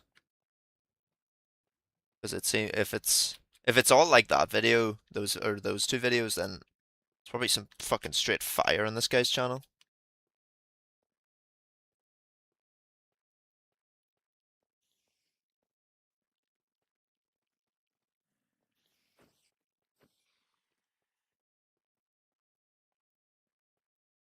Or just like watch it in your own time, because like I don't know if you're like me and you like to if I find like a really long video that I enjoy, I'll just watch through the whole thing sitting.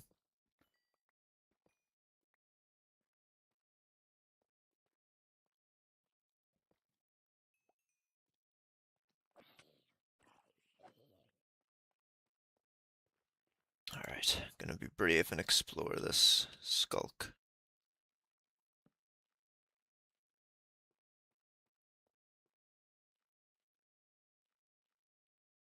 Oh, this looks kind of scary.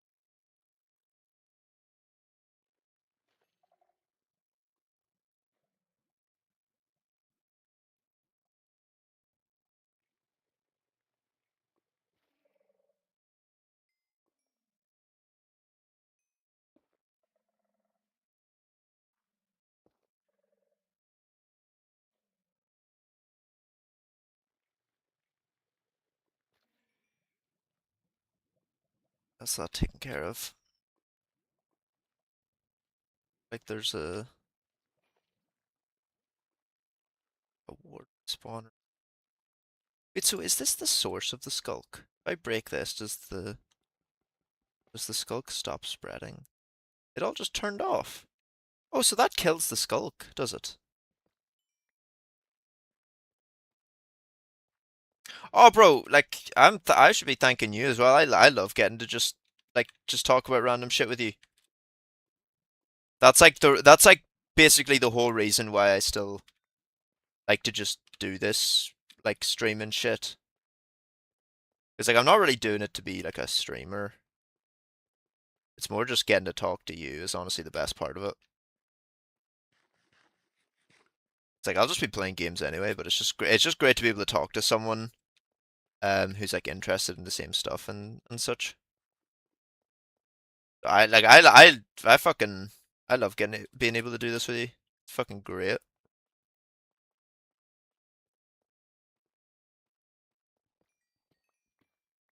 Jesus, bro, I'm in the same cave looking for miners. These diamonds, bro. Oh, hey, it's this thing! It's this thing!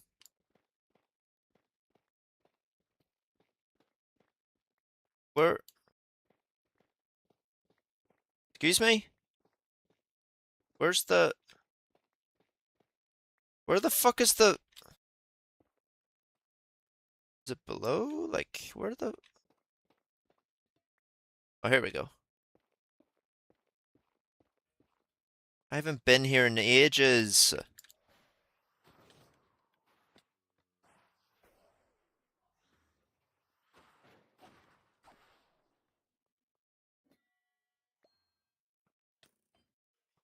Fuck you. Hey, piss off!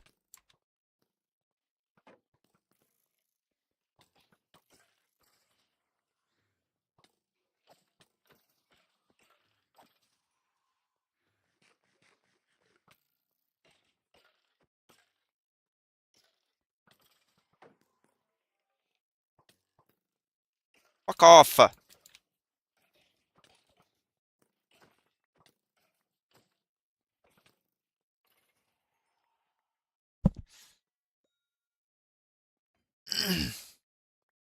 Really? Do you not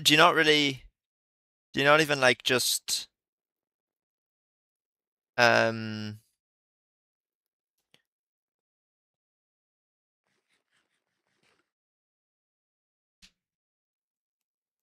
do you not like even like interact with them a wee bit, like giving your opinion on stuff?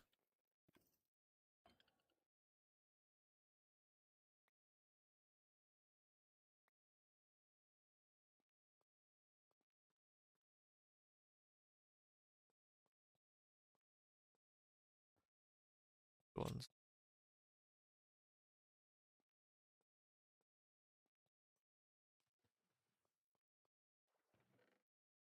Oh yeah, the chest full of cakes. It's nice being able to find this thing again. Majority of the time, no. I mean, that's like fair enough, honestly. I don't. I wouldn't say I interact too much with the people I work with. And like I don't know much about them, you know. They don't know me that well. Some of them I do, and like some of them are nice, but it's not all the time.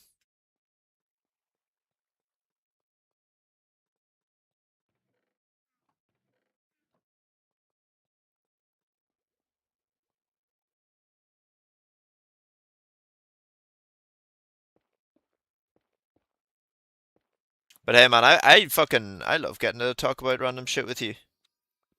It's fucking great.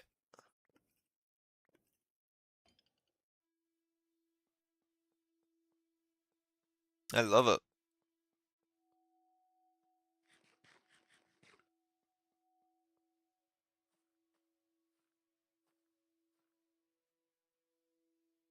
Ah, fuck.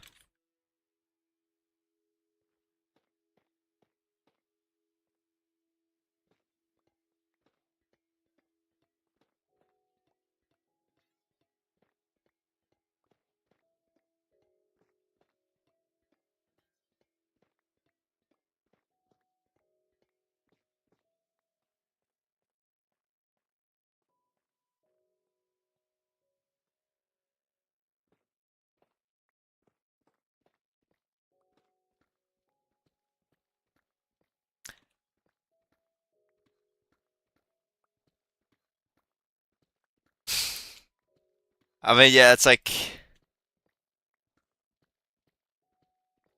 I think everyone has a sort of different idea of like having fun doing stuff, and I think a lot of people think that you need to have like girls and stuff to, enjoy yourself, which is not at all true. Um, and I hate to call people weird and stuff, but I do think that the people who think that way are weird. I don't think you need to do this or do that to like make things fun. And like if someone's clearly not appreciating it or just not, it's not for them, then there's no reason to like persist on it, to like double down or anything like that.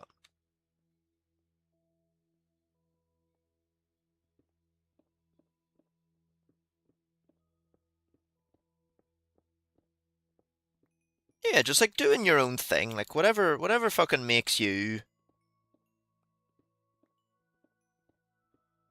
whatever makes you like happy at these things is what you should be doing. I think I would definitely encourage someone to like interact at a party and stuff. But I'm not gonna fucking be saying like, oh, you have to be doing this or you're fucking killing the vibe. Because if you're just gonna like be persistent on someone has to fucking include themselves all the time, it's just not really fun.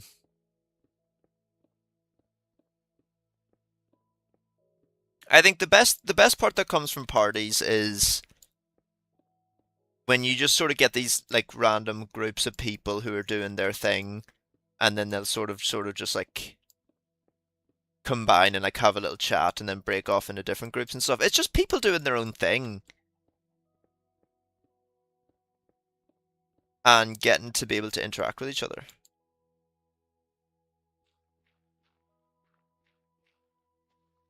No, like they don't have to say that, like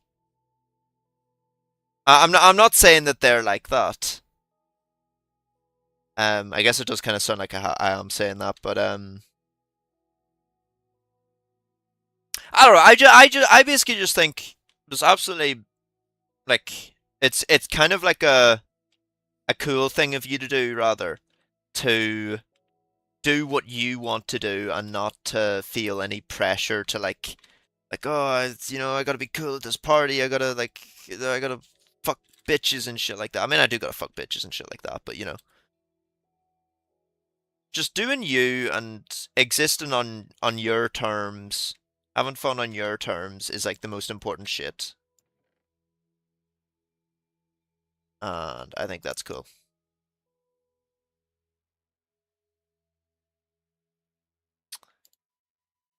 Damn, I got that many breeze rods. What am I thinking? Um, Fortune I'm picking. Boom.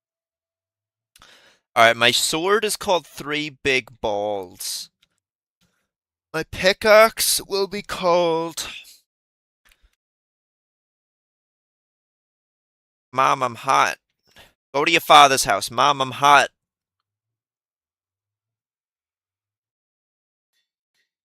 What are you doing? Go to your father's house.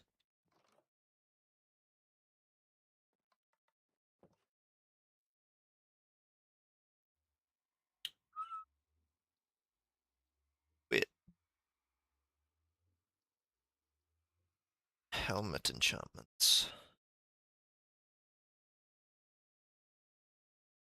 Oh, I only need respiration to make a perfect helmet. Taking enchantments. Swift snake.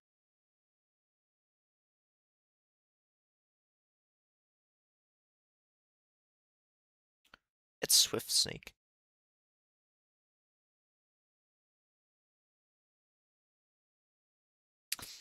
Bro, I am not passing my driving test to go outside. I am passing my driving test so I can drive to the shop faster and get my fucking snacks.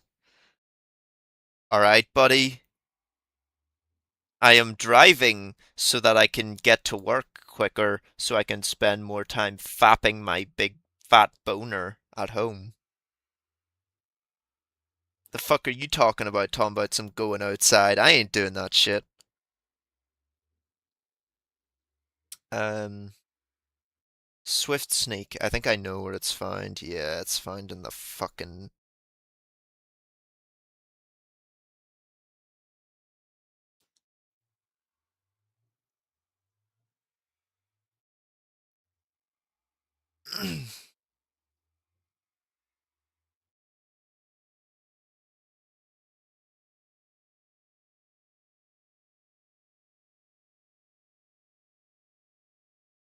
Must be found in ancient cities.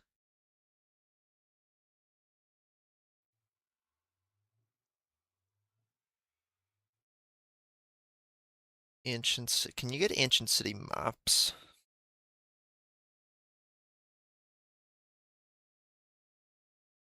Cartograph.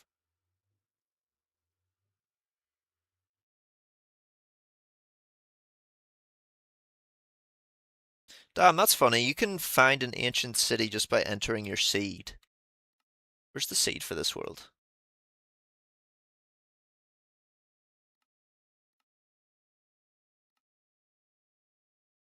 Save and quit.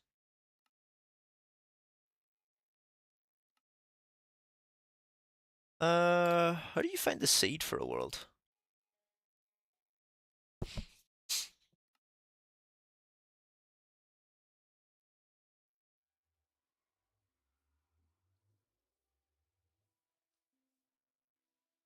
Oh, no, I'll be right back, Zombie Slayer.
Sorry about that, Zombie Slayer. I'm back if you're still here now.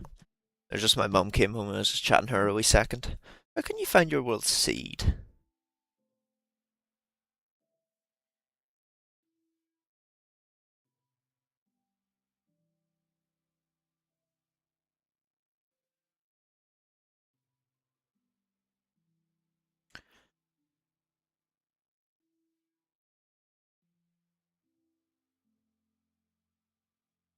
Oh, I just hit slash seed. Okay.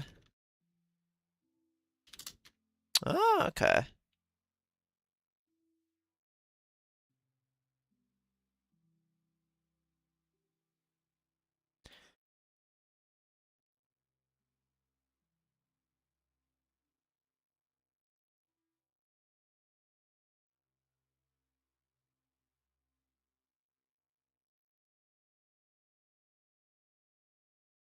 2075.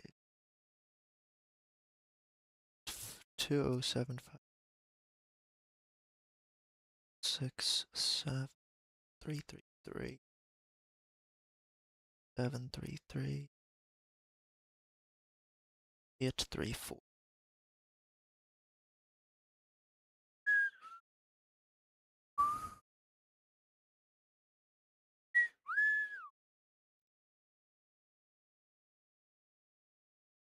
Go. Sorry, I don't.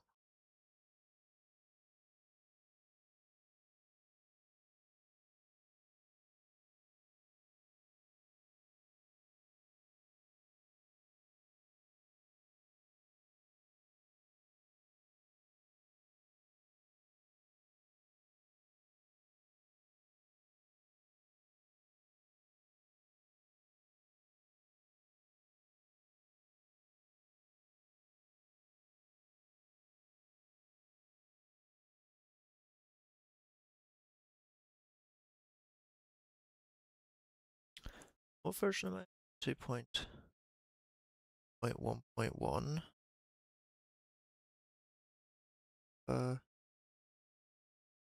26.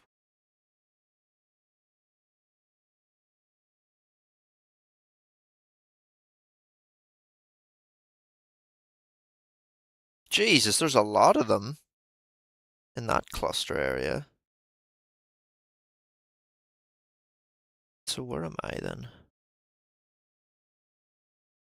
It's 4, 2, 8, 7, 5, Z, 7, 0, 5. That's where I am.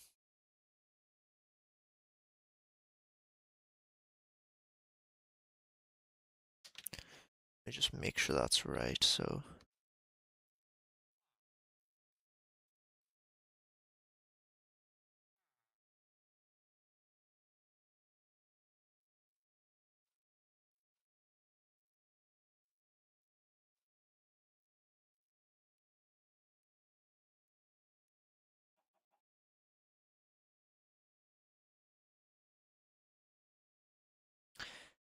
So the nearest ancient city is at x24, y, or sorry, z minus 1432. 24, x24, z minus 32.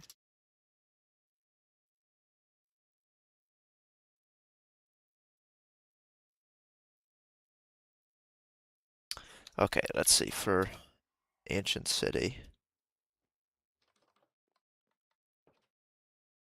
I'm gonna need some different stuff.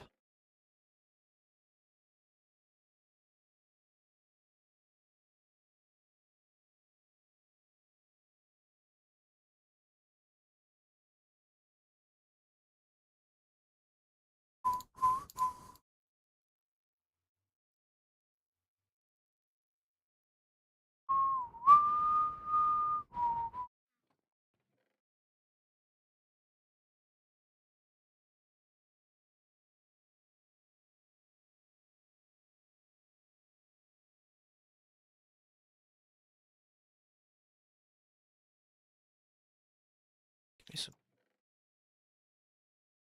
iron tool, that's what I need. Full iron kit.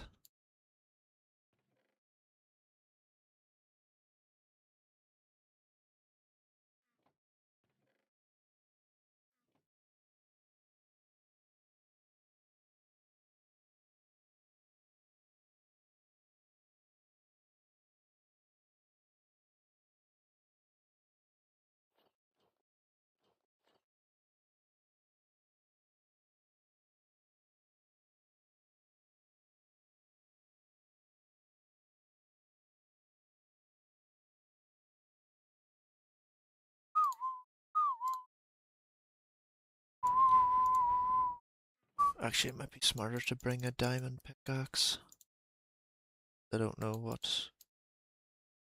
I don't know what you can and can't mine down there.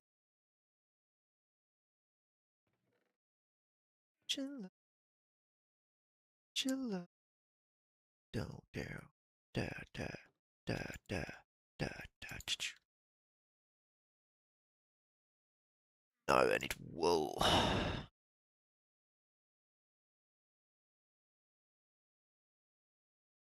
Wool for carpet.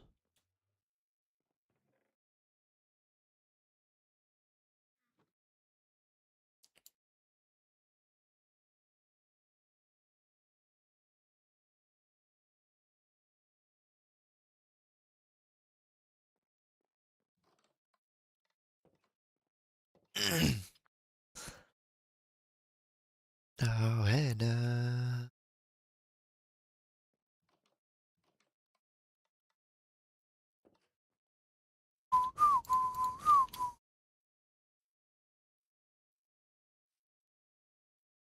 Okay, so X24. Y. Da, da, da, da, da, da, da, da.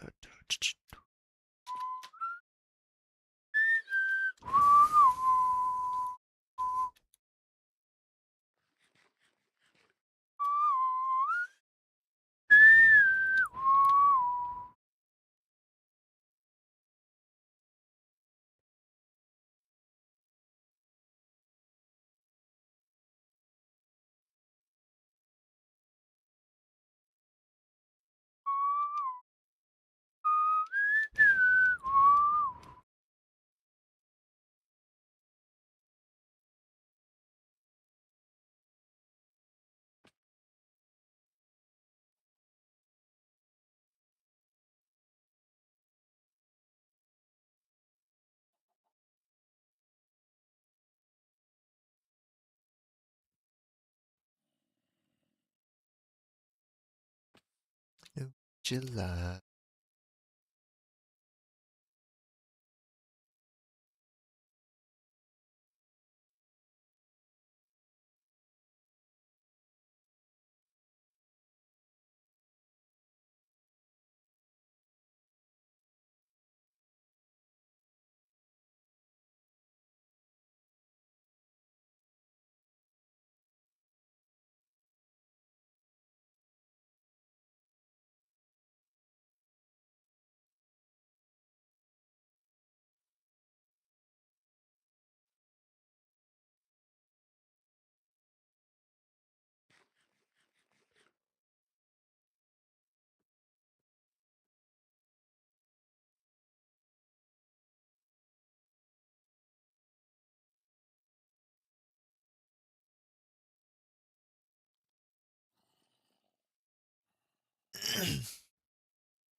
Oh, I didn't bring any more stuff. Okay, fuck.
Alright, better start going downwards now.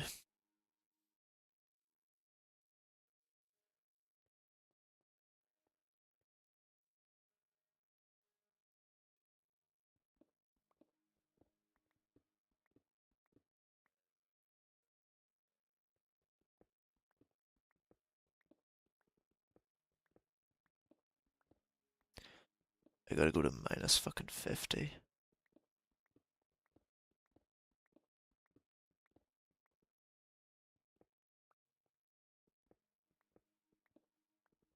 Shit.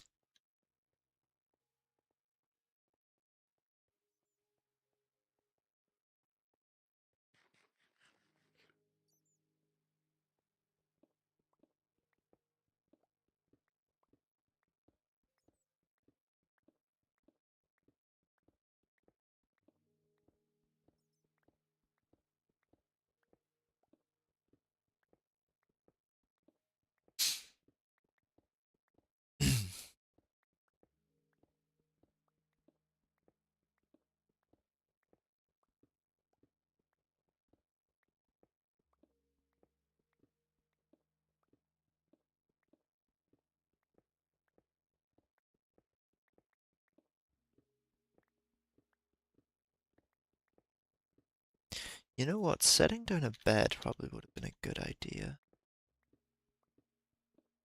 You have no idea what's about to happen to me. I'm gonna get fucked up by a warden, no doubt.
Or you know what? I should be using the axe for my sway. Using the diamond for I'm there and other stuff.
Shit, I did not bring night vision. So I did not.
Silk touch.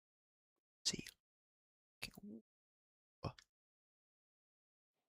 that is some crazy good shit.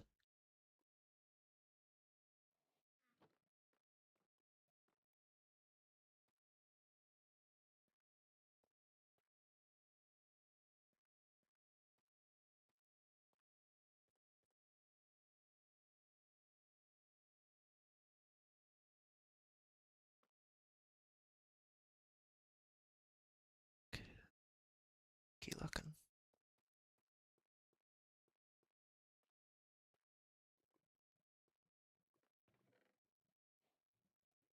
Enchant. Oh, God, apple. Holy shit. Okay. That'll work. Turn the some dangers.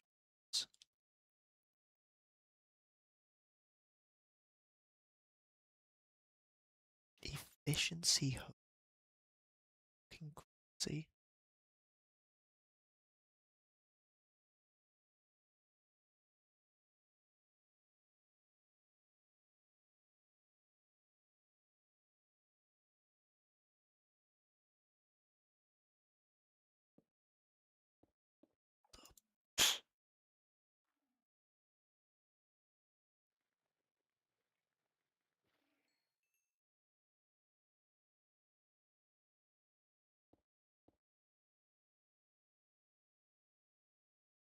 Okay.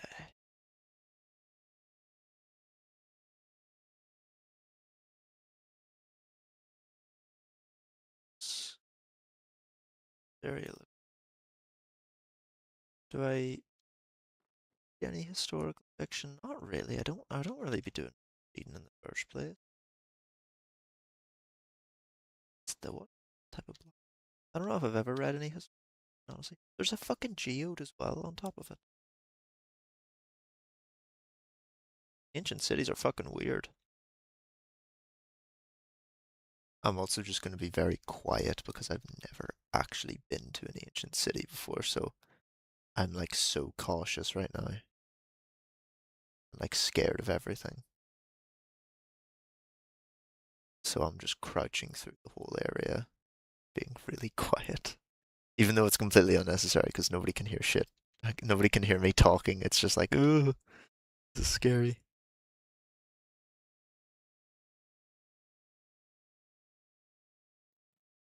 Okay. Okay, I see a sensor there.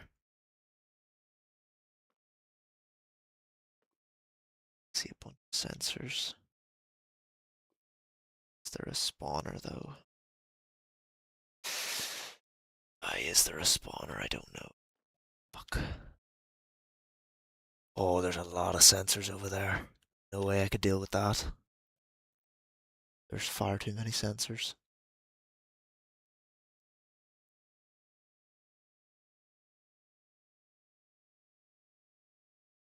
Plus that there's no skull. There's no. Shit, there is. Fuck. Okay, okay, okay.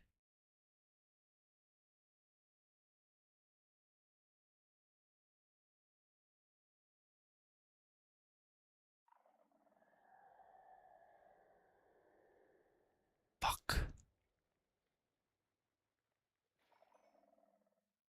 Fuck.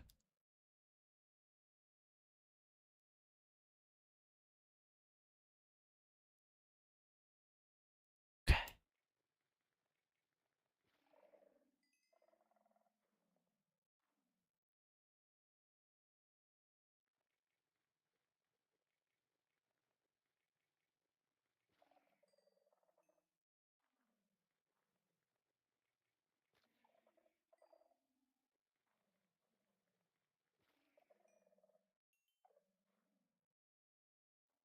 Fucking hell, bro. This is so scary.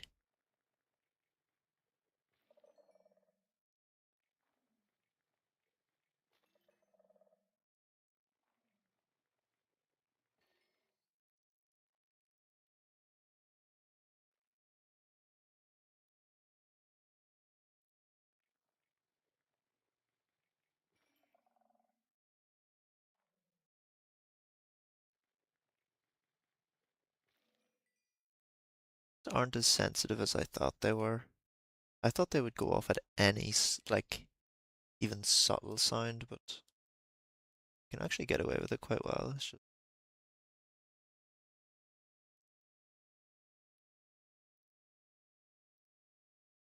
some things. I'm a pro. Is this a part of the mine shaft or is this a part of the city? I honestly can't tell. Okay.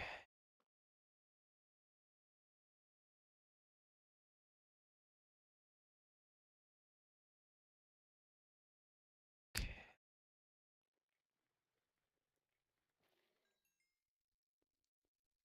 Okay, I see a spawner.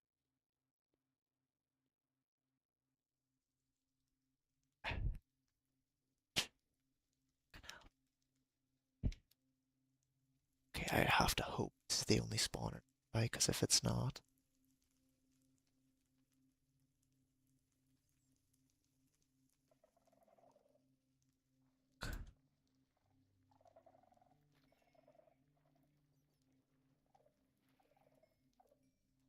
thank God they're not alerting it.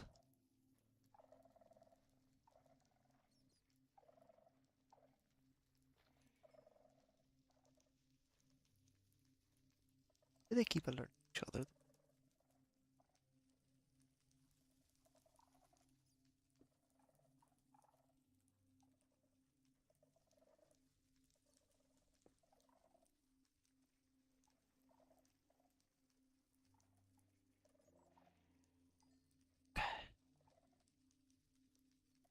Many zombies there. This is so fucking freaky.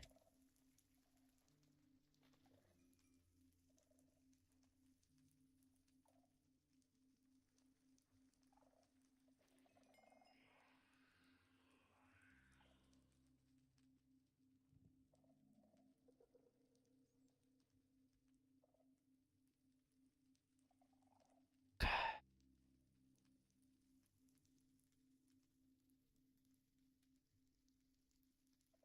Okay.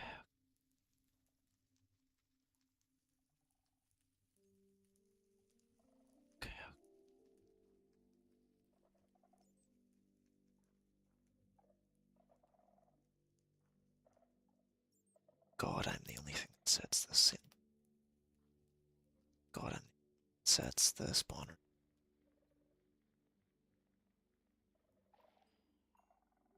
Okay. Okay, it's okay. Fucking hell. This place is scary.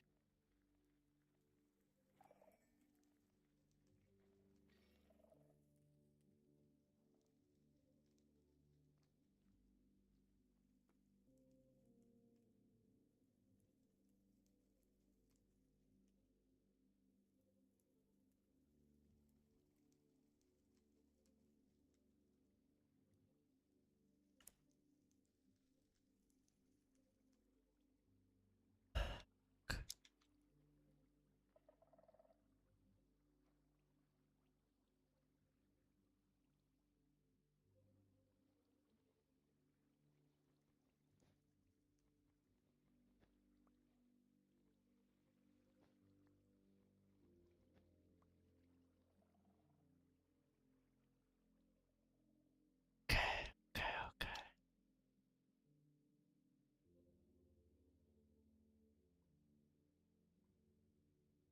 Good so far. Spawned anything. Sensors. Just glad.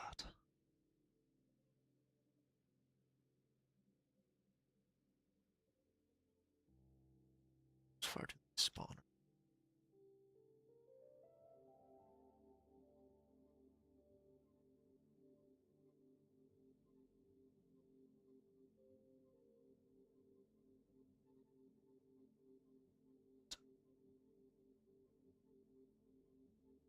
Two spawners to each other. Okay, it's quick.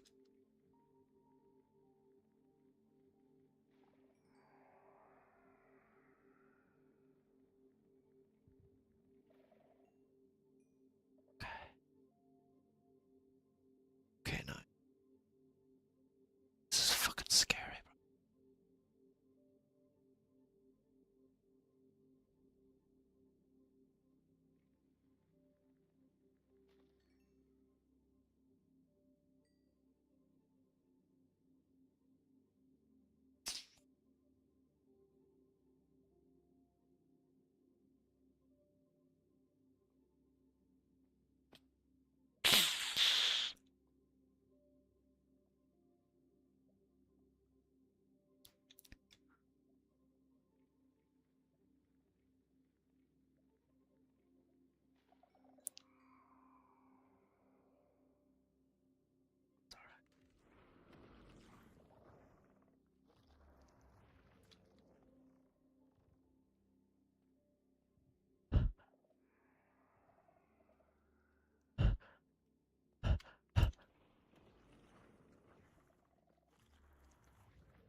out of here.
Should not have panicked, but I did.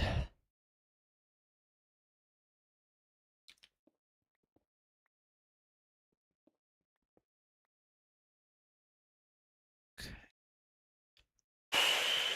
This is a tricky spot to be in. I'm set 2 spawns off.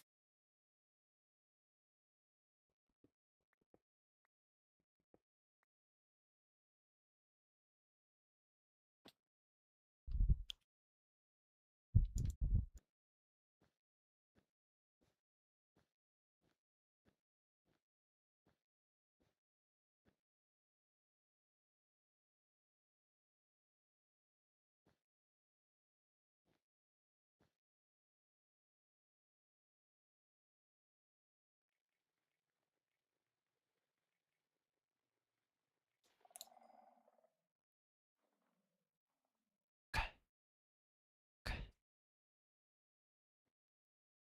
That's good. Stop.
Okay, escaping a warden isn't that hard.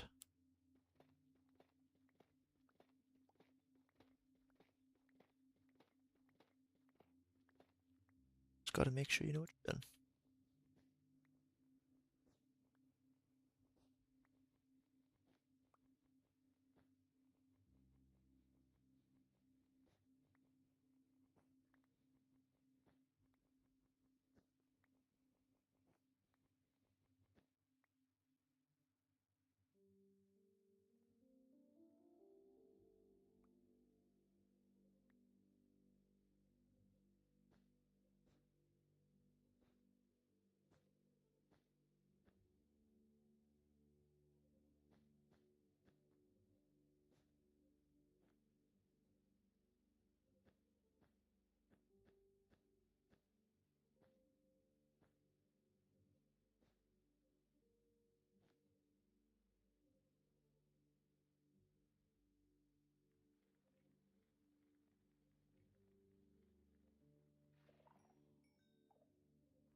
Nice! That's what I came here for.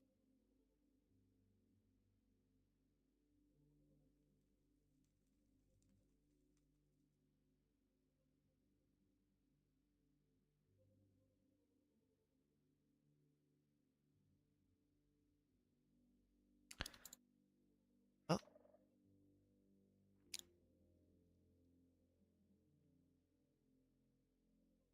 looks like I've conquered the ancient city.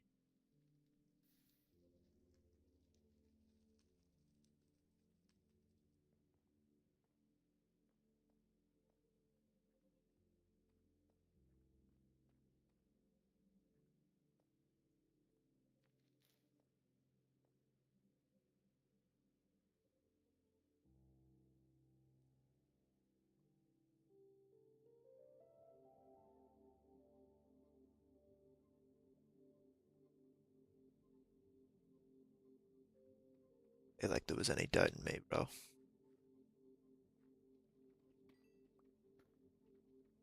I was in and out like the wind.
Well, I survived my first time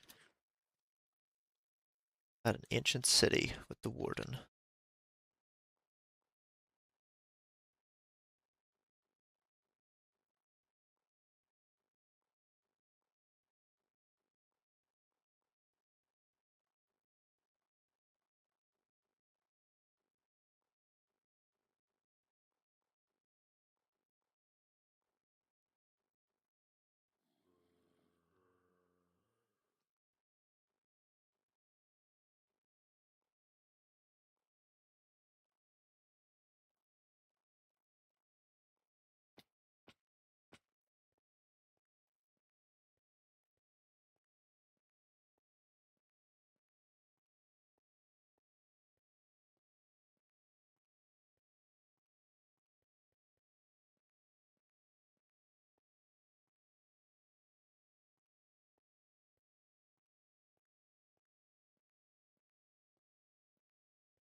Hey, Roblox.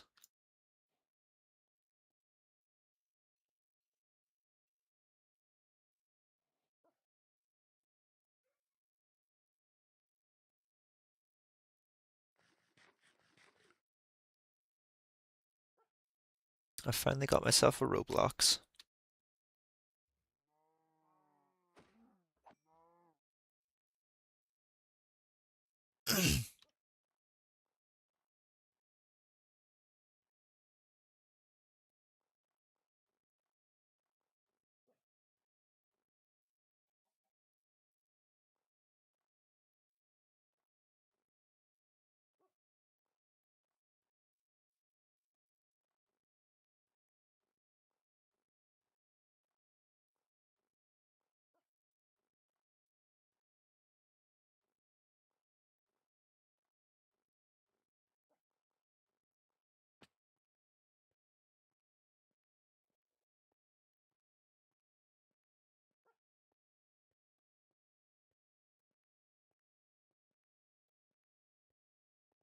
Wait, can I get ice blocks?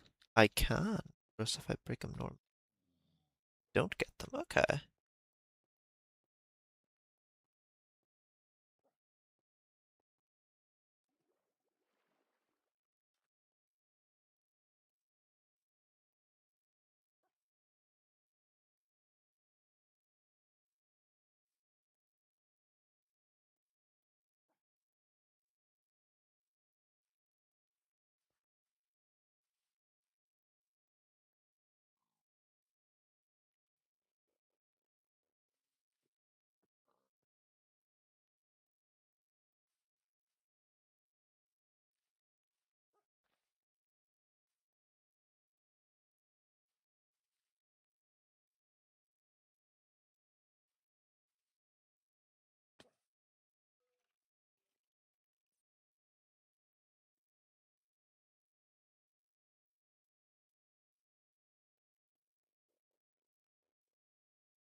Shut up, Roblox. No, don't shut up.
Well,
let's gather some books. Swift Sneak, so leggings.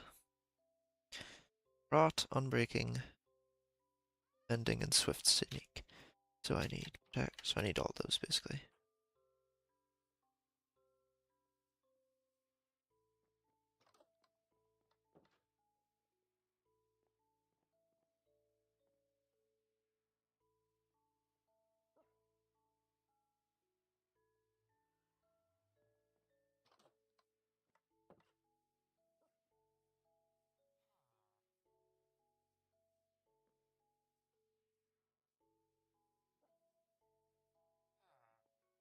Sorry, you're my efficiency guy.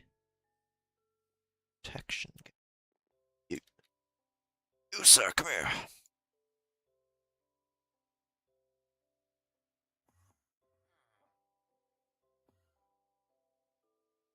Just fucking like doing, my guy.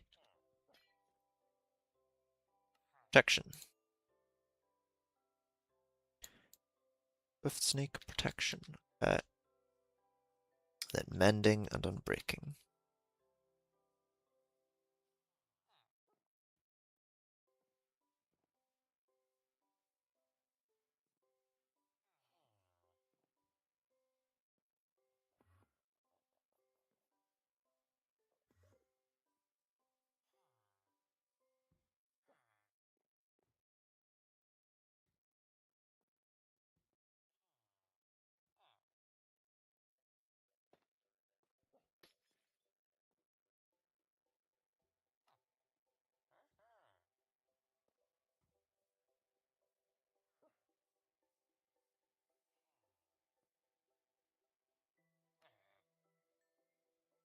Okay, there's all the enchantments I need for a pair of leggings.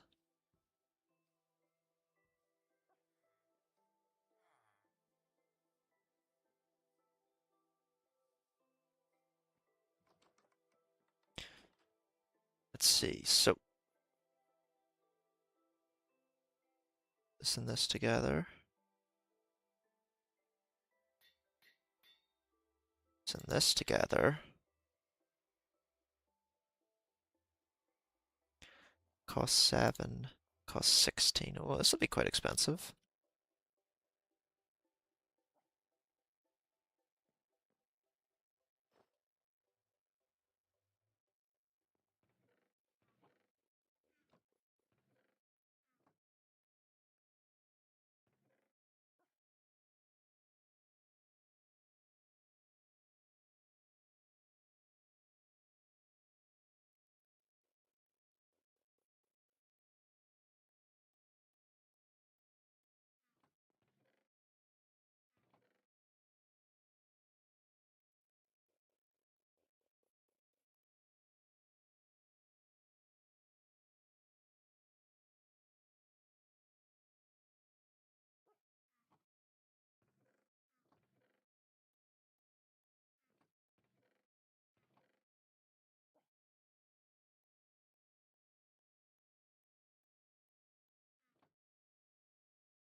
Oh, I can put mending on it, and just for 3 things. It's pretty handy. Mom, I'm hot.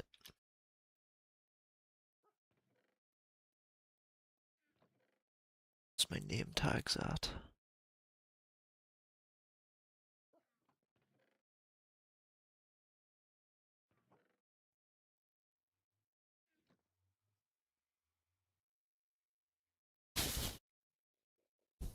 Roblox. Right, Roblox, where are you?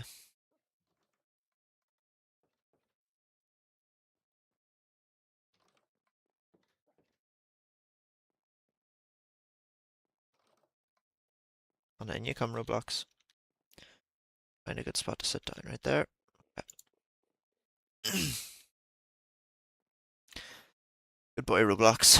Good boy.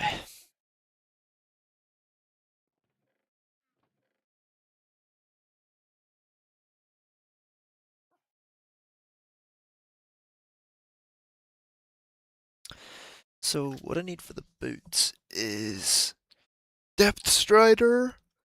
I need Depth Strider,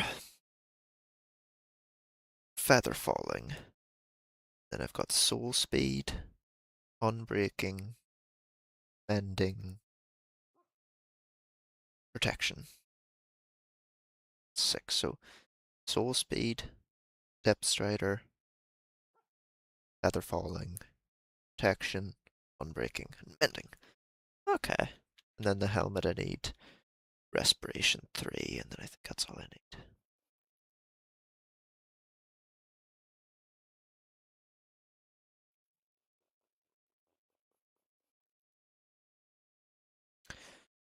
Alright, let's hit save and quit now.